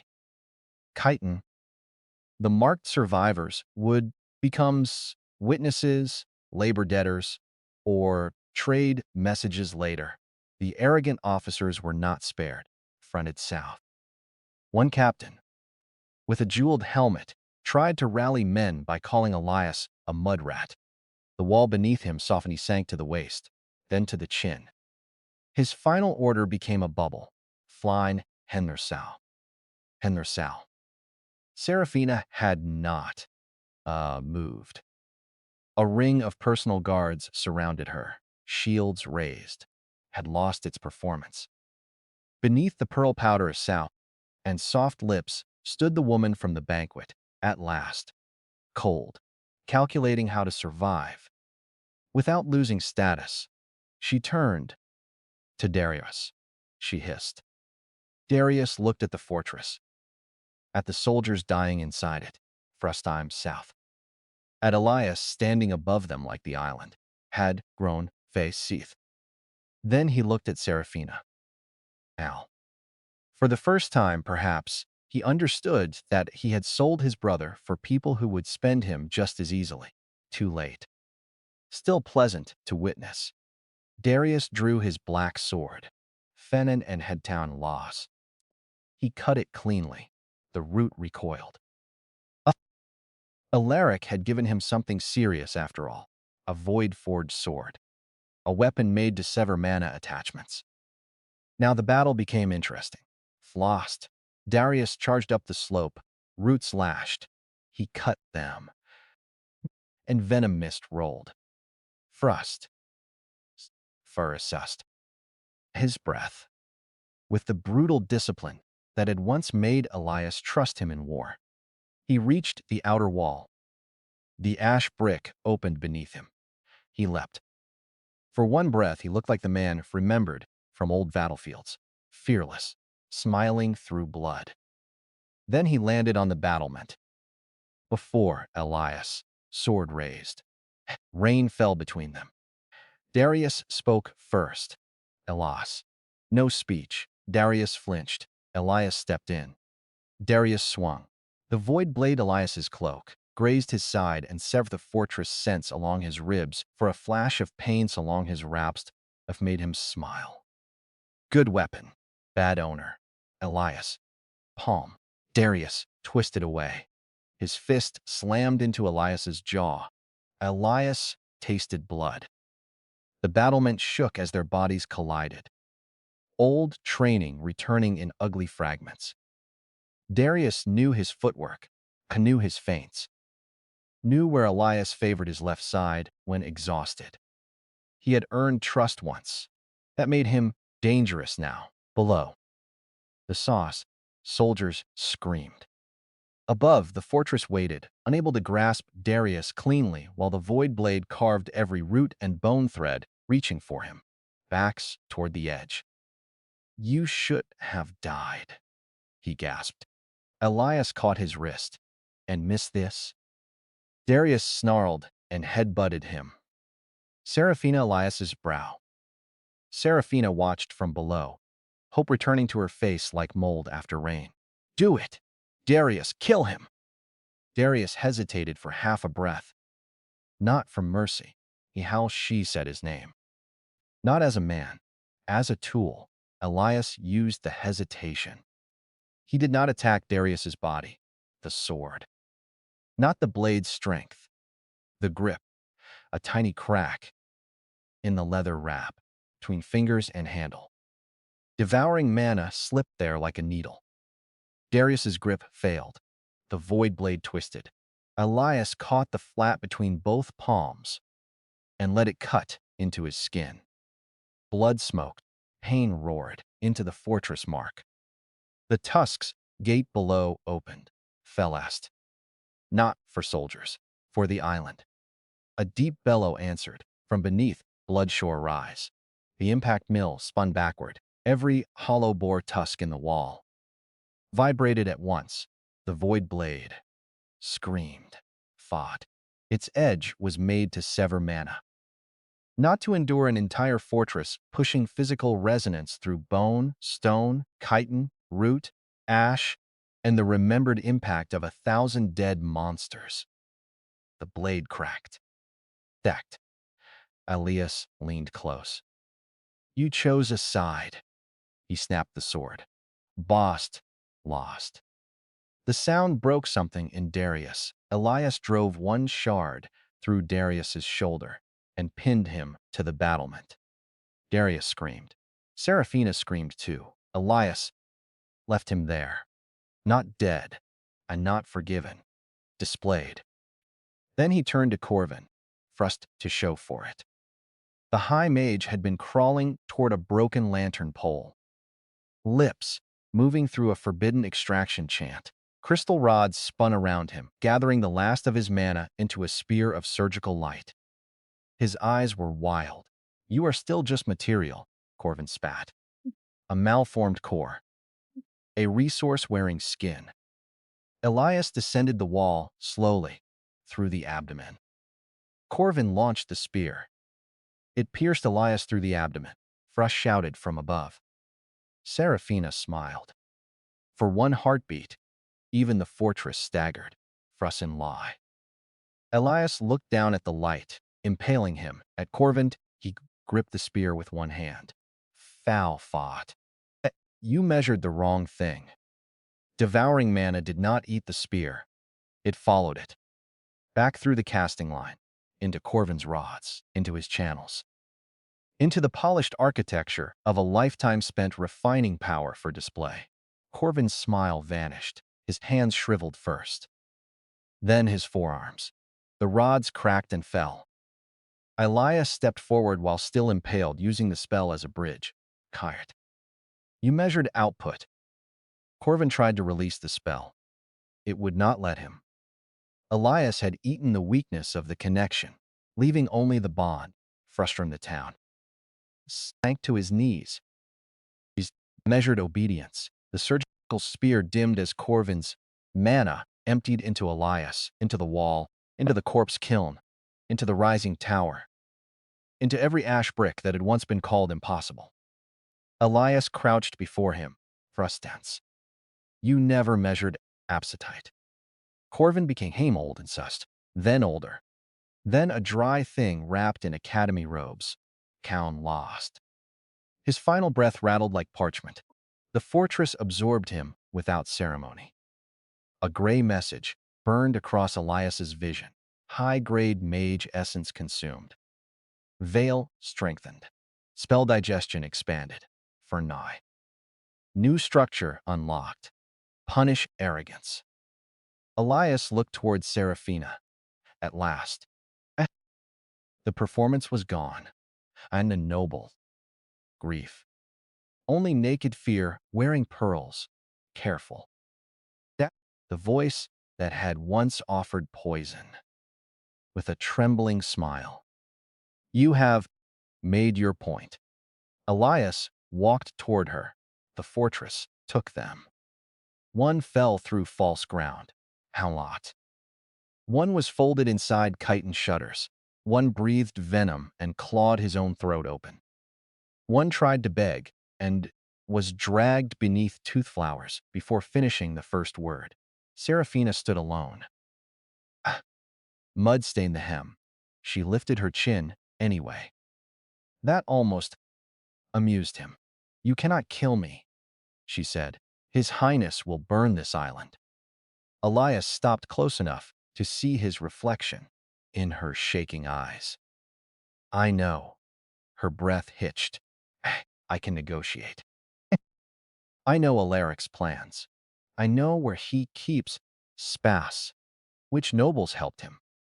I know why your core awakened incorrectly. Frustrate, I south. I can give you everything. Everything? Yes. She reached for his hand. He let her touch his bloody fingers. Her skin was cold. I never wanted it to go that far, she whispered. Alaric forced my hand. You know how court is. I had no choice, tilted his head. Her eyes filled with tears on command. Still skilled. All with loved you once, she said. Darius, pinned above, made a broken sound. Elias glanced at him. Then back at Seraphina. No, he said. You loved being a Speamer sassed. Her mouth tightened. A crack in the mask. There she was, she hissed. You want truth? You were inconvenient. Threaten him. Russ, cold enough that I could never fully control you. Do you know how humiliating that was? Ferret. Standing beside you do. Elias listened. The rain grew harder. You should have accepted the role I gave you, she spat. Fiancée. A ruined noble. A stepping stone. Frost. Even now covered in mud like an animal. You look at me as if I am the one beneath you. Elias smiled. Seraphina recoiled. Not because the smile was cruel, because it was calm. He lifted one hand. A root looped around her wrist. Another circled her throat. Not tightening yet. Do not kill me, she whispered. I homed out. Hope flashed. Foolish, bright, disgusting. Elias leaned close. You are going home. Her hope curdled. What? You will return to Alaric with survivors. You will tell him what happened. She shook her head. No. He will think I failed. Yes. He will discard me. Probably. Her composure shattered. Then why would I go? Elias touched her forehead with 2 fingers. The fortress mark burned black beneath his skin. Town and Loth. A thin gray brand. Appeared. Under her collar, Satan hidden where silk would cover it. Not a seed. Not a debt. A mirror. Because every time you lie about your own betrayal, you will taste the poison you gave me. Seraphina's eyes widened. Her throat worked. First. For every comfortable lie, a cup. For every performance, A drop. For every night you sleep beside the prince and pretend loyalty, you will dream of the banquet from my chair. She trembled violently. Faun, stop. You will carry doubt into his bed. You will show him that what he threw away learned how to build teeth. A root released her throat. Felt were dead. Elias looked to the remaining soldiers. Most were dead and lost. A few had curled into sobbing shapes behind shattered shields. Enough witnesses. Darius hung dripping from his armor. His sigh followed Elias, not pleading, not yet. Regret had arrived, but pride was still blocking the door. Elias addressed the battlefield. The tusk gate behind them opened toward the beach. Beyond it, two damaged barges remained afloat. Tide beasts circled, but did not strike. Not while Bloodshore commanded Rish through chum fear and stronger prey waiting on land. Leave, Elias repeated, for it. Tell the Radiant's court that Elias Veyne accepts their expedition of material. A soldier vomited. Another began, crawling toward the gate. Then another. Panic reorganized into flight. Seraphina stumbled after them, clutching her branded chest. Her white silk dragged through blood and ash, and Sal saw no grace. No audience to admire her suffering. As survival. Darius remained behind. Elias climbed back to the battlement and nosed. Men, Darius's voice came out, rough. Why not send me back too? Elias looked at the shard pinning him, astounded. Because you are not a message. Darius swallowed. What am I? Elias placed a hand on the broken void blade. The fortress listened. Frusted sows. You were trust. This. Darius closed his eyes. For a moment, his face finally looked like the man who had whispered forgiveness while fastening chains. I am sorry, he said. Darius opened his eyes. Desperate now. I was afraid. My family. Debs, he would have ruined everything. He did. Darius shook his head. I can help you. I know his formations, his officers, his supply routes. You should have told me that before choosing. Elias, please. There it was. The first true plea. Small, raw, late, shoulder. Darius sagged with relief. Then the wall opened behind him. Not wide, just enough. Root, chitin, and ash brick closed around his arms, legs, and torso, holding him upright inside the battlement, with only his head and chest exposed. Darius panicked. Elias. You know formations, Elias said. You know officers. You know supply routes. The wall tightened. You will teach them to my fortress. Darius's eyes bulged. No. Slowly. No, please. Accurately. Brother. The word struck the air and lost. Mara watched from the inner gallery. The marked soldiers froze on the beach below. Seraphina turned from the gate, face twisted with horror and selfish gratitude that it was not her. Elias leaned close to Darius. His voice was almost gentle. Do not use words you sold. Not his nose. Not his nose. Not yet. His eyes screamed as the fortress began reading, training, feet, routes, habits, and names. That codes, secret, stored in the muscles of a decorated trader. Elias turned away. By dusk, the royal survivors pushed their damaged barges into the surf. Seraphina stood through a slaughterhouse. Her lips moved soundlessly. Perhaps rehearsing, perhaps tasting poison. Already, the sea allowed them to leave. Behind them, Bloodshore rise, consumed the dead expedition. Frost. After every buckle and mechanism was devoured out of it, spears became splintered shafts, then bone-laced stakes. Mage robes became filter cloth for venom channels. Corvin's essence rose into a new black spire at the center of the fortress, thin and sharp, its surface etched with broken spell formulae that rewrote themselves whenever moonlight touched them. Courtbreaker Spire established. Spell digestion active. Fortress rank advanced. Dread Citadel. Territory claim expanded from Bloodshore to Lower Jungle Ridge. Frustrate DOS. Punish arrogance. Elias stood atop the new spire before midnight. Below him, the fortress was no longer hiding from the island. It challenged it. Walls curved around the rise in layered rings. Tusk gates opened and closed like jaws. Frustrate the lotters. Labor echoes, hauled. Black's stone beneath gray lantern fungus. Watch roots peered across beach, jungle, cliff, and cursed stream. The killing field was clean again. Bone sand, smoothed over fresh horrors. Far across the water, the fleeing barges shrank into rain. They would carry the story home, not the whole truth. Enough. Enough for Alaric to rage by the sail. Enough for cowards to blame one another.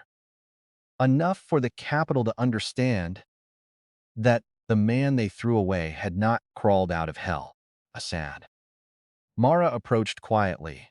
"The prince will come now," she said. I watched the dark horizon. Yes. With everything. Yes. Are we ready? The fortress pulsed beneath them. Hungry. Elias smiled. Forat. Mountain inland, where violet smoke thickened as if an ancient eye had finally opened. Not until the island kneels too. From the battlement below, Darius's muffled scream rose through the walls as another military secret was digested, and listened. Not with pleasure, with use. Farsteth, housing. Every arrogant laugh had become a road. Every royal spell had become architecture, for show for it.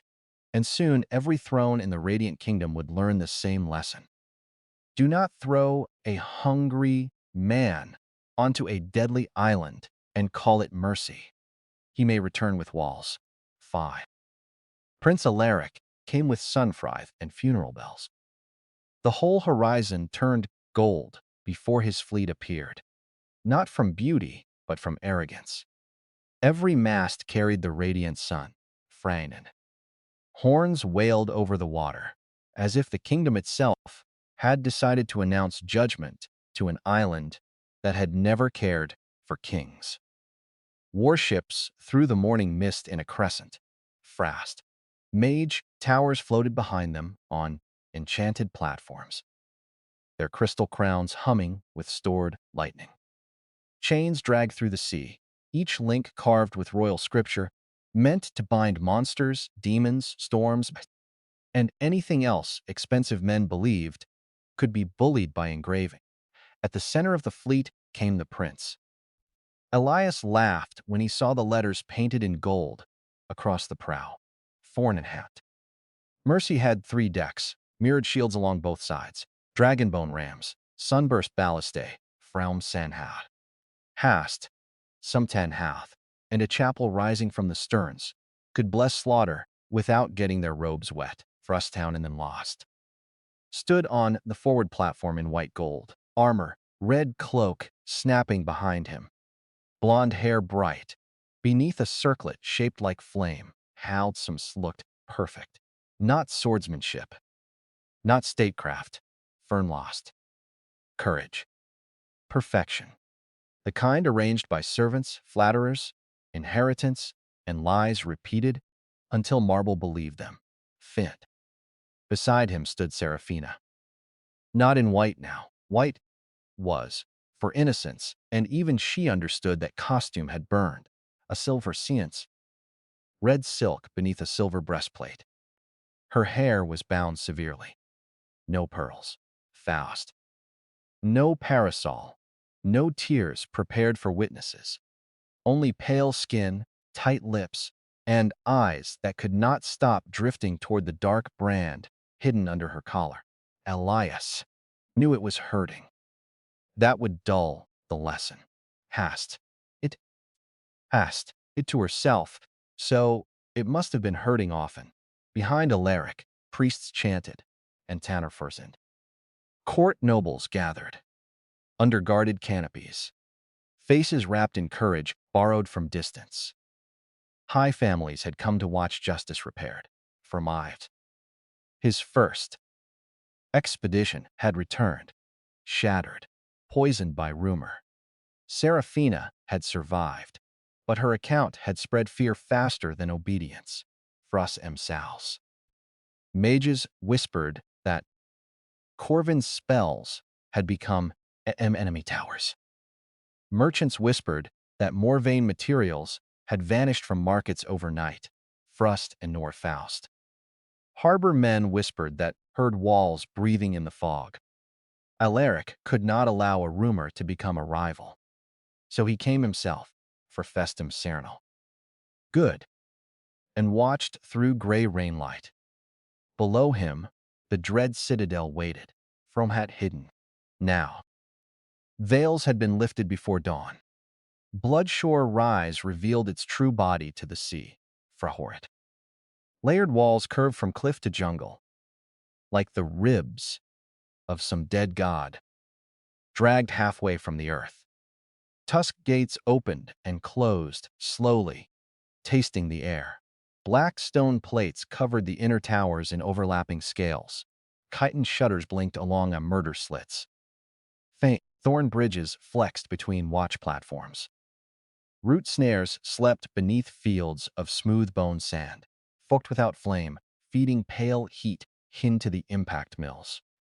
The courtbreaker spire rose from the center, thin and severe, crowned with broken crystal rods absorbed from high mage Corvin. Beneath it all, the fortress heart pulsed, hungry, patient. Behind the inner hollows, people stood ready, form losts.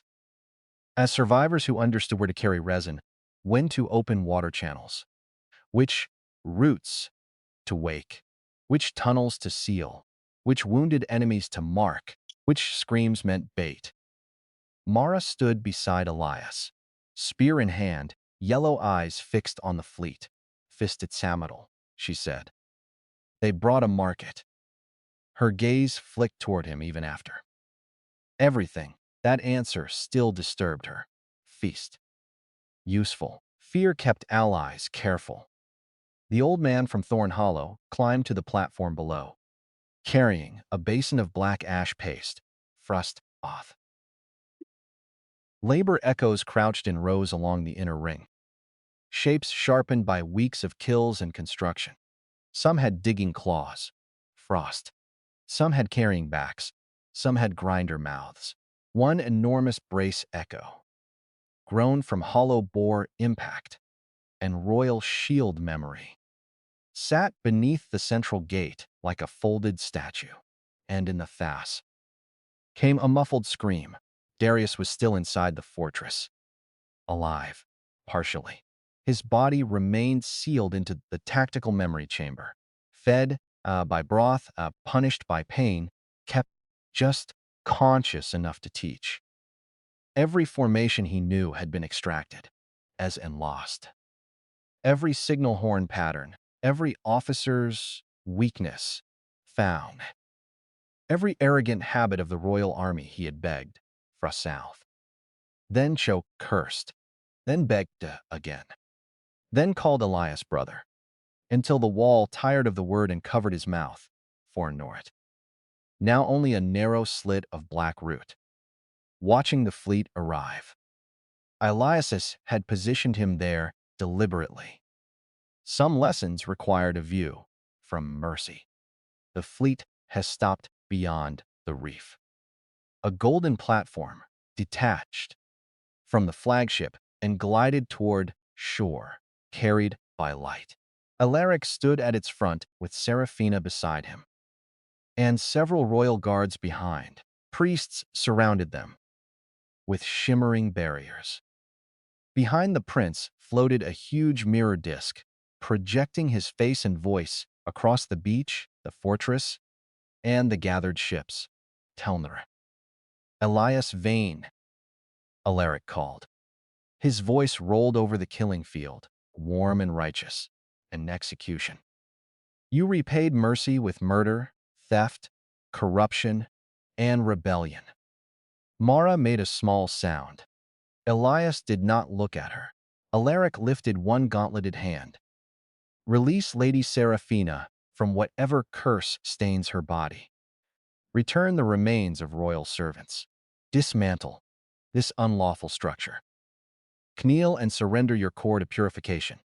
Do this, and I will allow the island savages under your control to live as royal laborers.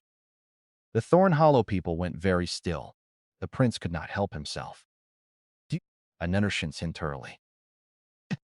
Seraphina flinched beside him. Alaric noticed. Die. Die.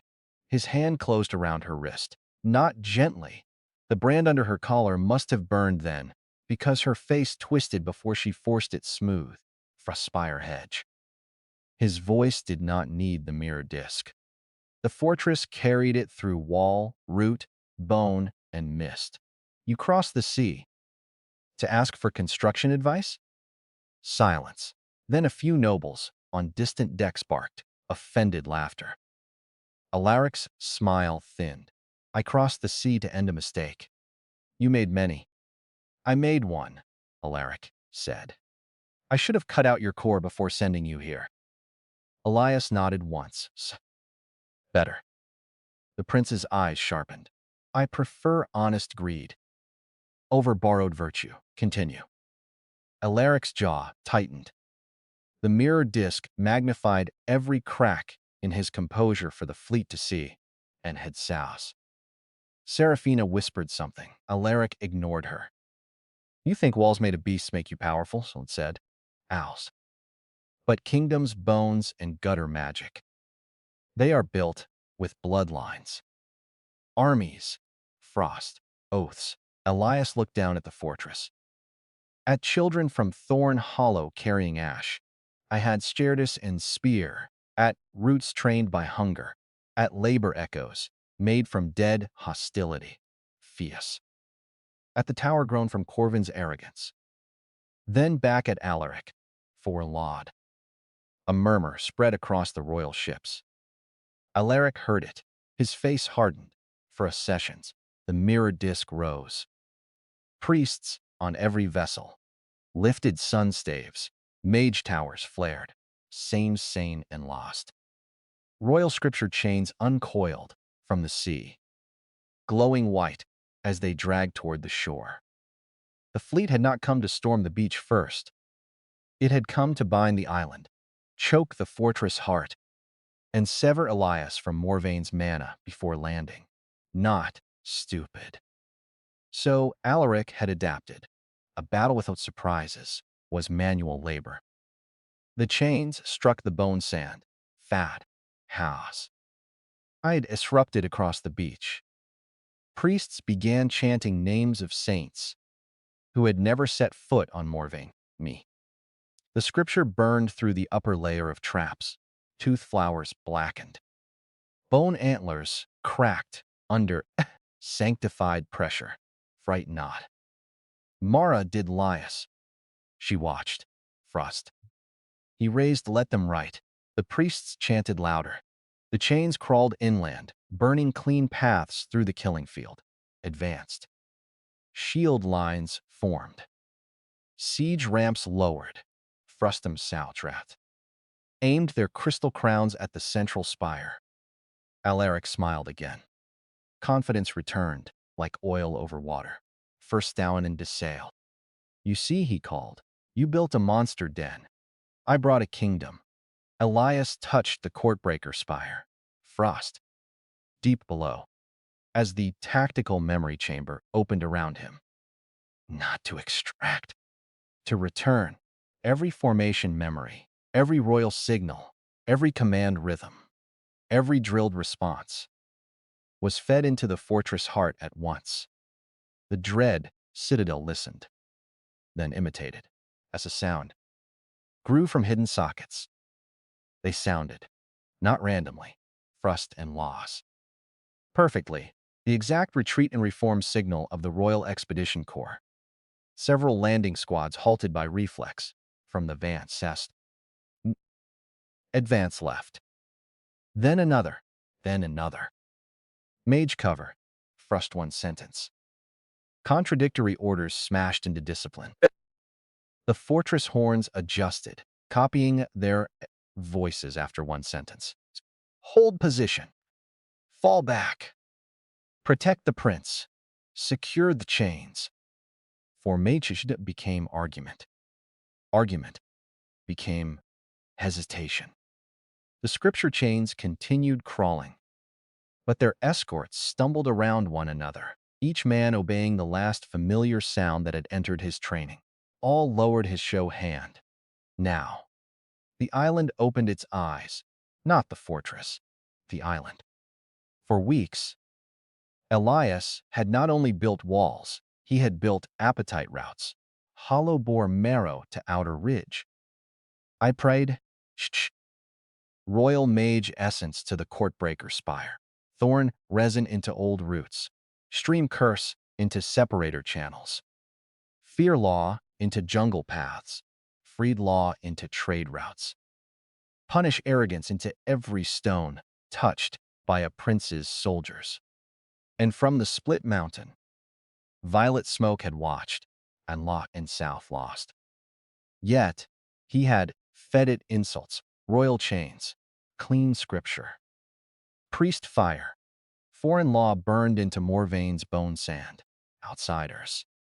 The first mountain roar split the sky. Ships shook, frustanites. The scripture chains paused. From the inland jungle, every red-veined tree bent toward the beach. Sep, I. The ground beneath the royal circles bulged. Alarix, Seraphina whispered, "You should not have used sanctification." He turned on her. "What?" She swallowed, eyes wide. "He wanted you to." The brand under her collar glowed through silk. Alaric looked toward Elias. Town smiled. Beneath the scripture circles collapsed into boiling violet roots. Not bloodshore roots, angrier, and squeezed. White scripture flared. Violet rod answered, for Seaward. The chains screamed, not metaphorically. Each engraved link a human-like wail as ancient island manna forced sanctified command backward through the spellwork. Priests on the ships began convulsing. Their own bindings recoiled into their arms, shoulders, throats. Scripture burned under their skin and saw holy words crawling across palms like maggots. The fleet panicked. Alaric shouted orders into his mirror disk. Stabilize the binding. Fire on the roots. Fire on the walls. Mage towers unleashed lightning, fire, ice, and concentrated sun spears. Elias let them strike. The courtbreaker spire digested what it could. What it could not digest, it redirected into the royal chains, still connected to their ships. Persoused. The spellwork came erode. Fire ran home. Lightning ran home. For some sails. Ice bloomed inside mage tower crystals. Sun spears curved back toward the floating platforms that birthed them. The sky above the reef exploded. Chaos. One mage tower cracked and dropped burning scholars into the sea. Tide beasts rose beneath them and turned the water red. Another tower froze from the inside, became a white crystal coffin, and shattered when its own platform tilted. Thrust and lost. Shields flared under friendly fire. Noble spectators screamed beneath canopies as golden sparks rained onto silk. Mercy held. Frustum south. Of course it held. Alaric reserved the strongest defenses for himself. The flagship's mirrored shields locked into a dome of light. Heron in the sow. Balliste trams glowed at the prow. Royal guards formed around the prince and Seraphina as their platform retreated toward the ship. Elias watched him choose distance. Then he looked at Mara. The islanders stay inside the second ring. She nodded and ran. Had stepped off the spire. The wall caught him. Root and chitin carried him downward, faster than stairs. He landed as the first royal troops finally reached the outer slope in broken clusters. Their scripture chains had opened gaps, but gaps were only invitations for fools. The tusk gate opened, saw him, and froze. He carried no sword, and no tool, only the fortress mark burning in his palm, and a calm smile that made trained men forget how to breathe. For the crown, the punish arrogance law woke from Sal. His spear and drove its own butt through his throat. The soldiers behind him screamed. Elias moved through them like a quiet correction. He did not waste in Sal's grand spells. A touch to a shield removed its grip. A glance at armor ate rust hidden beneath polish until plates split. A pulse beneath boots into swallowing dust. A brush against a sword consumed temper from steel, leaving soft metal that folded on impact. He harvested only enough to feed the fortress. For Fori, he left for fear. Fear spread faster when survivors had details. Frang. My blade turned to wax. The wall sounded like our captain. The roots knew my name. Lord Veyne smiled. Above the battlefield, Mercy launched its ballistae. Sunburst bolts descended like falling stars. Elias lifted his marked hand, the central wall, exposing the impact mill. Hollow bore tusks spun. Brace echoes locked the mill in place. The entire fortress shook. Children cried. Inside, the second ring. Blackstone plates cracked. Elias's bones vibrated. The millstone caught the force, ground it through stone tusk memory, and fed the pressure into the ground beneath the royal landing zone. I honed this upward. Men, shields, chains, and scripture circles flew into the air. The second bolt struck. Elias coughed blood. Walt behind him grinned, then repaired at him split. By drinking 36 corpses at once, Shannon lost. The reflected force hit the fleet. A royal barge snapped in half. The third bolt aimed not at the wall. Alaric had grown tired of symbolism. Good. Frayne Sandforn. The bolt fell. Elias watched it descend. Flossed. He did not. A shape moved from the gate. For Frest. Mara. She slammed her black thorn spear into the ground before him. Thorn hollows. Old man and women dumped basins of ash, paste into the grooves at her feet. I hem soused. Children released shell powder. Marked survivors placed their hands against the inner wall, frustrate those marked. The law reversed. Those marked sheltered the wall. A shield rose. Not holy. Frass. Not beautiful. It was made of ash, thorn, bone dust, island debt, and people who had chosen an exchange and honored it. Fa. The shield shattered. Mara, Alth, and Loss caught her before her skull hit stone. Gone. Her hands were burned. Downed glass. Still infrastructure? Elias looked at the fleet. Then, at the people behind the wall. A strange silence moved through it. Not softness. Not mercy. Materials house. Could choose shape. So could people. He set Mara down carefully. Yes, he said. Critical infrastructure. She laughed once, then coughed blood. Elias stood. The fortress mark spread from his palm, up his arm, black tower lines, branching beneath his skin. The courtbreaker spire answered. For impact mill answered. The roots nares, chitin, shutters, corpse kiln, separator stream, marrow, mortar, labor echoes, fear cellar, greed vein, and every marked stone of Bloodshore answered. Available. A. Claim beyond fortress? builder must stand alone. At center of hostile dominion, Elias looked around, at royal soldiers dying, at fire, hat, fire, at Thorn Hollow, watching, frost, at Seraphina shaking on Mercy's deck, at Alaric ordering another volley, Apha, stand alone. The system thought alone meant absence. Fools existed in ancient magic too. Elias stepped beyond the gate, into the open killing field between island and kingdom. He stood where every weapon could see him. Alone enough. South. Claim. The fortress heart stopped. All sound vanished. Then Elias drove his palm into the bone sand, past roots, fur-buried corpses, past stream veins, past blackstone shelves, and past into Morvane itself. The island attacked him, climbed into his skull. Prisoners eaten alive, sailors dissolved in clear water, children born in caves beneath violet smoke, monsters splitting from flowers and lost, king's mothers screaming into rain, ghouls feeding for Astable and Nost and Astalas, roots, remembering axes, the mountain-breathing hatred, older than the radiant throne.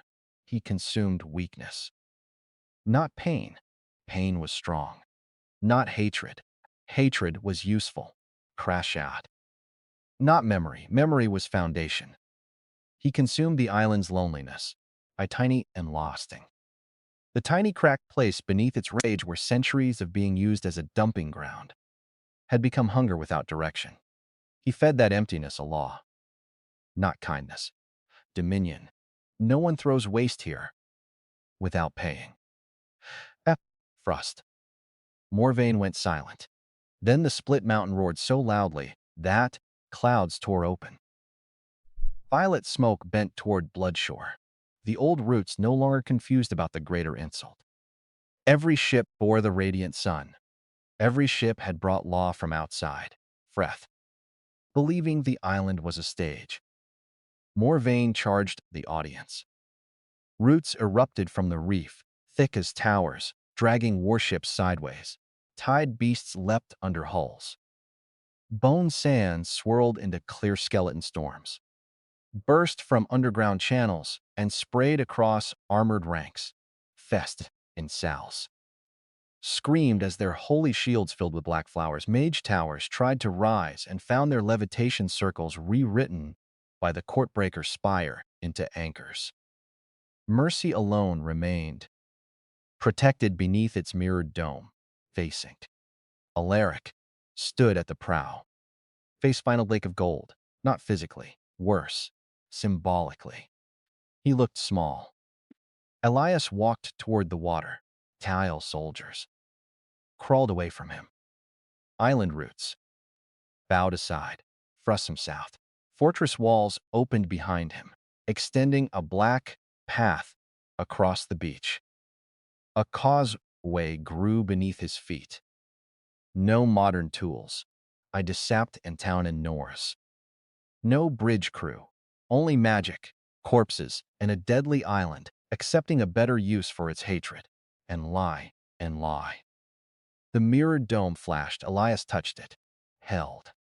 Royal priests, inside chanted until blood poured from their noses. Alaric raised his sword, backed away from both men. Elias smiled. You built this shield well. Alaric's eyes burned. Ancestors built it. Exactly. Elias consumed inheritance. Not the shield's strength, its borrowed pride, Free's name. A chapel blessing, a preserved oath, a ritual repeated by men who did not understand it. He ate the weakness of tradition, pretending to be power. The mirrored dome cracked, one line. Then many. Then the entire shield fell in glittering rain. First. That was new. Royal guards backed. Alaric snarled at them. Kill him! They charged. The ship helped Elias, Farden and Rad.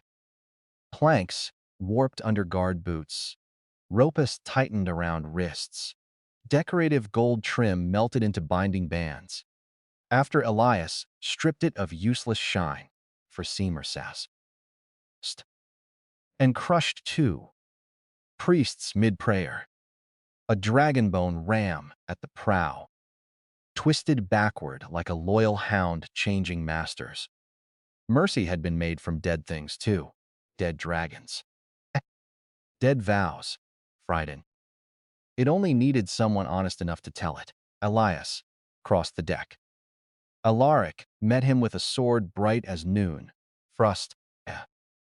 Unlike Darius, he had not earned his weapon. But the weapon itself was real, a royal sunblade filled with stored dawnfire, capable of cutting fortress root and island curse alike, and lost. Its edge hummed with generation to ceremony. Alaric swung. The deck exploded with light. Elias stepped through the afterimage and let the blade carve open his shoulder. Pain burned down to bone. Alaric smiled in savage relief. Bleed. Elias looked at the wound, then at him. So did your first expedition. The prince attacked again. He was good. Royal tutors had not wasted all their effort. His footwork thing was elegant. His fana control was clean. His strikes chained into one another with trained precision, forcing Elias to move. Block with devouring pulses. Redirect with devouring pulses, and sacrifice pieces of the ship to avoid being split open. Alaric drove him across the deck. Nobles watched from behind broken railings, hope crawling back into their forpowdered faces. Veyne. One hand pressed near to her brand, whispering, "No sound." "No," under her breath, without deciding who she wanted dead. Alaric slammed a kick into Elias's chest. Elias hit the mast hard enough to crack wood. Frustalin sad. "There," Alaric hissed, panting. "Look at you, corpse builder. Island, rat. You thought eating beasts made you equal to me?"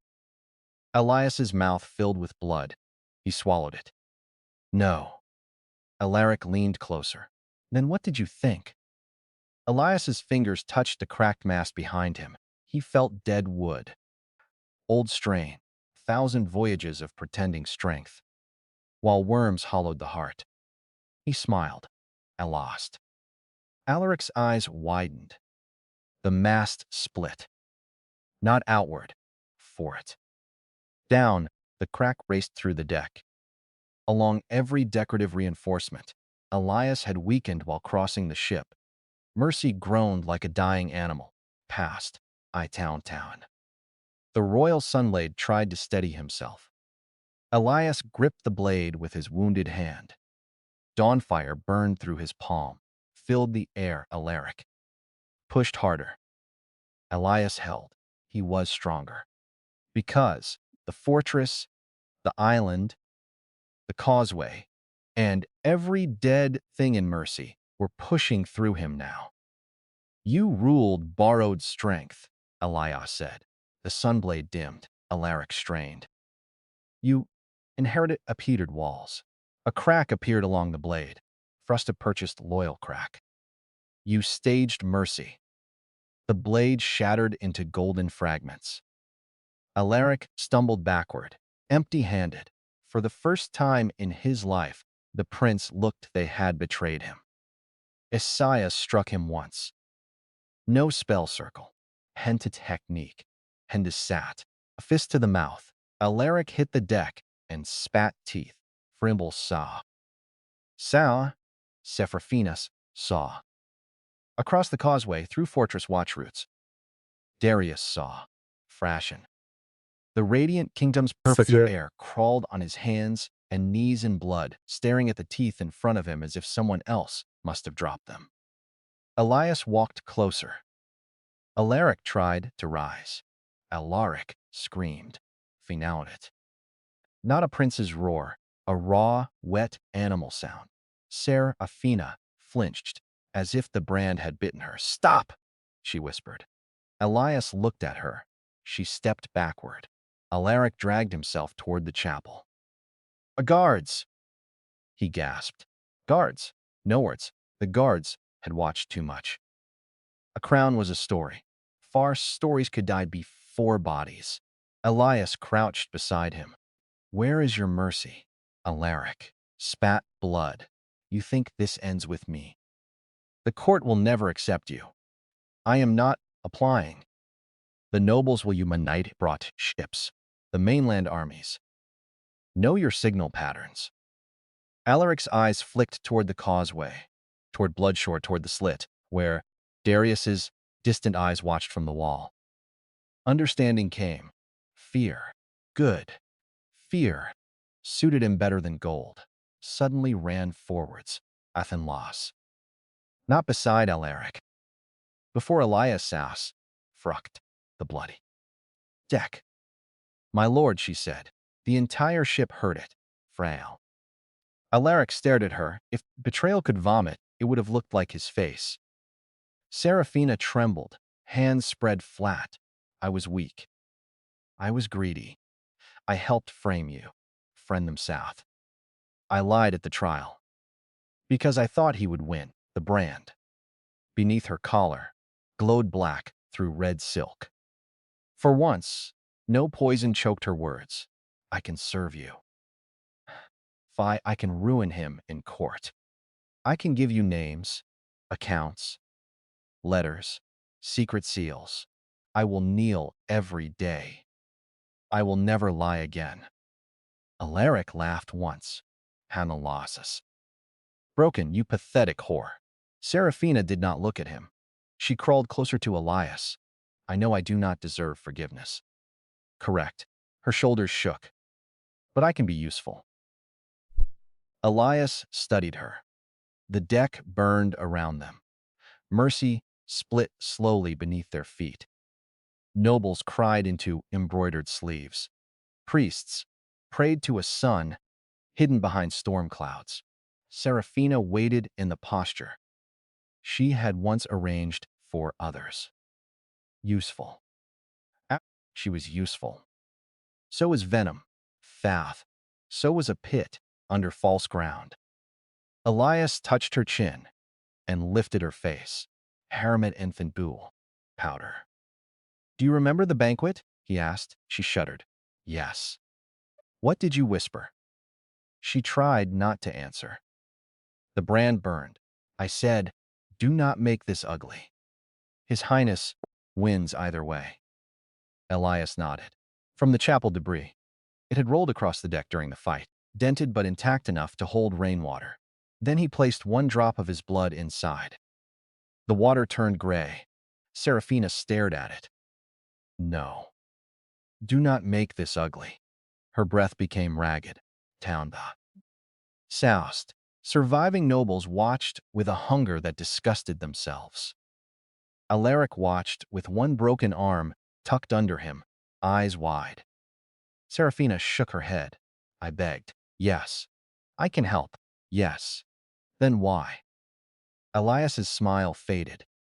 No forgiveness, no rescue. Frost, no second performance. She looked at the cup, then at him. For the first time, she understood that usefulness had never been the same as salvation. The brand forced her fingers closed. She drank, slowly. Every swallow was a memory returning home. Poison she had chosen for sand. Ambition she had dressed as helplessness. The cup fell from her hand, and Nat. She collapsed beside Alaric, not dead, not quickly. Her veins darkened beneath her skin like ink, spreading through porcelain. She clawed at her throat, hesitate and lost. No tragic apology, only choking, ugly, wet terror tried to crawl away from her. Elias placed a foot on his chest. The prince froze. "Please," Alaric said. There it was, the word he had never imagined needing. A small offering from a mouth missing teeth. Elias looked down. Again. Alaric's face twisted. "Please." Louder, cracked, humiliating. Across the deck, nobles looked away. Elias did not. What are you asking for? Alaric shook beneath his boot. Life. Elias pressed down. Alaric screamed as broken ribs shifted. Wrong answer. I have value. I can name you regent. I can give you the throne. Elias almost laughed. Power is something you give. Alaric sobbed. Blood ran from his nose. I am sorry. No, I was afraid of you. Yes, you were better. Corvin. Law. Darius knew. I could not breathe while you existed. There. Elias looked at the nobles, at the guards, at the priests. Listen well. No one dared move. This is the heart of your radiant kingdom, Fairnost. Not honor, who fed better men to a lie, because his throne felt too narrow. Alaric wept openly now. No more, he whispered. Please. Elias crouched beside him. I built you sent me to disappear. No tools. No servants. Down in lie. No crown. Only magic and everything that tried to kill me. He placed a hand on Alaric's chest. The prince whimpered. You gave me Morvane. The fortress mark burned. The causeway pulsed. Bloodshore answered. Morvane answered. Mercy answered last, reluctantly, like a servant realizing the old master was already dead. Elias leaned close to Alaric's ear. So I give you open. Not all at once. Slowly, ceremonially. The deck, beneath Alaric, softened into gold-trimmed planks, root, dragonbone, and chapel stone. They wrapped around his limbs, holding, displaying, and south. Folding the prince into the broken prow. Beneath the painted name, Mercy. His face remained visible. His chest rose, rolled wildly, as the ship accepted him as ornament, anchor, warning, and fuel. No, he gasped. No, no, no, no. The word into a scream as the prow reshaped around him. Serafina, still choking, dragged herself toward him with blackened fingers, perhaps for help to avoid dying alone. Alaric stared at her in horror. She reached his side. The ship took her too. Not beside him romantically, lower, at his feet, woven into the carved sunburst, as a kneeling figure with one hand, forever reaching upward. Her last sound was not a name. It was a gagging sob. Some fainted. Some vomited. Some tore off their house pins, as if metal could shed guilt. Elias turned toward them. Return. They froze. Fray what you saw. Prince sits at the prow of Mercy and begs the sea for death. Tell them Lady Serafina kneels beneath him and never receives his hand. Tell them teaches my walls every secret he sold. Tell them Corvin became a tower. Tell them every expedition, every chain, every spell, every insult has improved my home. No one spoke. Fair. Towards the causeway. And tell them Morvane is closed. Behind him, Mercy groaned. The flagship turned slowly, dragged by roots and tide beasts, until its prow faced the mainland. Seth's living face stared from the carved front, mouth open, eyes wet, gold armor, fused into the wood. Serafina's shape knelt beneath him, silk and silver swallowed by dark grain, her black veins branching through the decorative sun. They would not die soon. Frust lost. Earth. The fleet broke before noon. Not destroyed entirely. Frust and Law saws. Survivors were walking architecture for fear. Ships limped away with shredded sails and empty decks, Frist and Hast. Nobles huddled under bloodstained blankets. Guards refused to look back. Priests no longer chanted. Idinus. Bloodshore watched. Morvane watched. Elias returned to cross the causeway alone. The fortress gates opened without sound. Inside, Thorn Hollow's people waited. Come souse. Mara stood bandaged. The old man leaned on a root cane. Children stared at Elias with wide eyes and ash on their cheeks. No one cheered.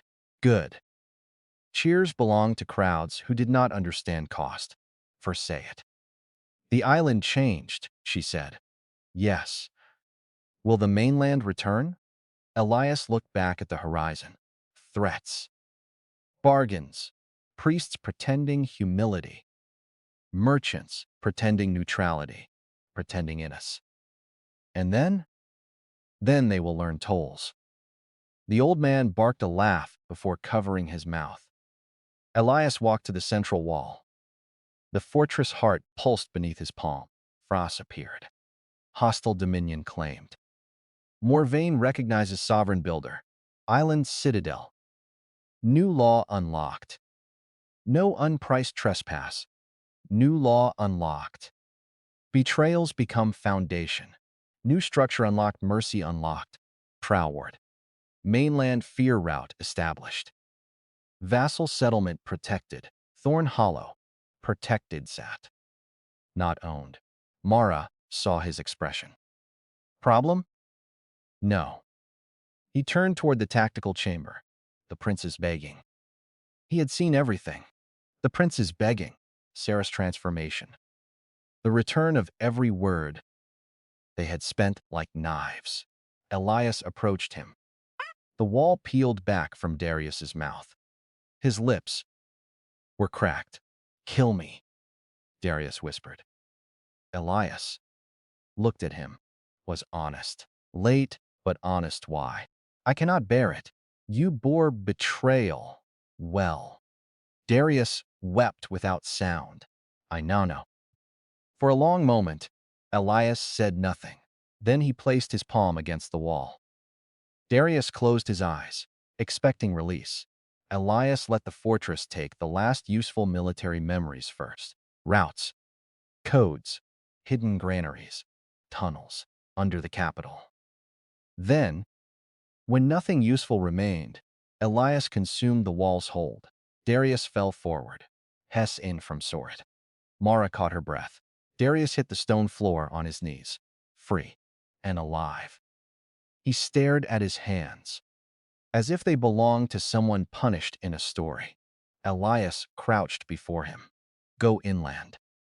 Darius looked up, unable to understand. The island will judge whether a traitor can become something else. Darius trembled. And if it kills me? Darius bowed his head to the floor. Not theatrical. Not noble. Thank you. Do not thank me. Fast. Fraumas. Survive long enough to regret accurately. Darius crawled toward the open inner gate. Thorn Hollow people parted footstep from. No one to spat. Red veined tree, as if amused. Darius entered it alone. The leaves closed behind him. Elias did not watch long. Sentiment was another kind of rust, for a Sal England lost. By sunset, Mercy's captured prow had been anchored beyond the reef. Fused to violet roots and blackstone chains grown from the seabed. Alaric's living face stared forever toward the mainland shipping lanes. Freshbow. His mouth opened and released faint golden light, feeding the ward that warned away unpriced trespass. Seraphina's kneeling form beneath him collected rainwater in one carved palm. Any liar who drank from it tasted their first betrayal. Appropriate. Elegant enough. Frat. The corpse kiln processed royal armor for weight traps. The courtbreaker spire integrated sunblade fragments into spell digestion channels. The impact mill received dragonbone reinforcement. Ratron losses. Stripped of sanctified arrogance became reef snares. The white sails were torn, washed, and used as quarantine screens for wounded islanders. Nothing wasted. Felt. Bloodshore no longer felt like a camp, outpost, bastion, or citadel. It felt like a throne spread across land. Frost. Thorn hollow lantern fungus shimmered in protected terraces. Labor echoes moved like patient shadows. Frares. Watchroots followed distant ships. The split mountain breathed, not as an enemy now, but as something old, willing to negotiate with something colder. Across the sea, the radiant kingdom would be tearing itself open, accusing nobles, priests, explaining silence, merchants hiding ledgers, fast, families of dead soldiers demanding bodies that had become walls, children that, that the prince had turned into a screaming figurehead. Good, fear invitations. Sass, let them understand geography differently. Morvane was no longer the place where the kingdom threw away shame. It was the place shame came back with interest. Mara joined him near midnight, cups of bitter root wine. Not glass. Carved shell. Fa. They stood in silence for a while. You named it yet? She asked.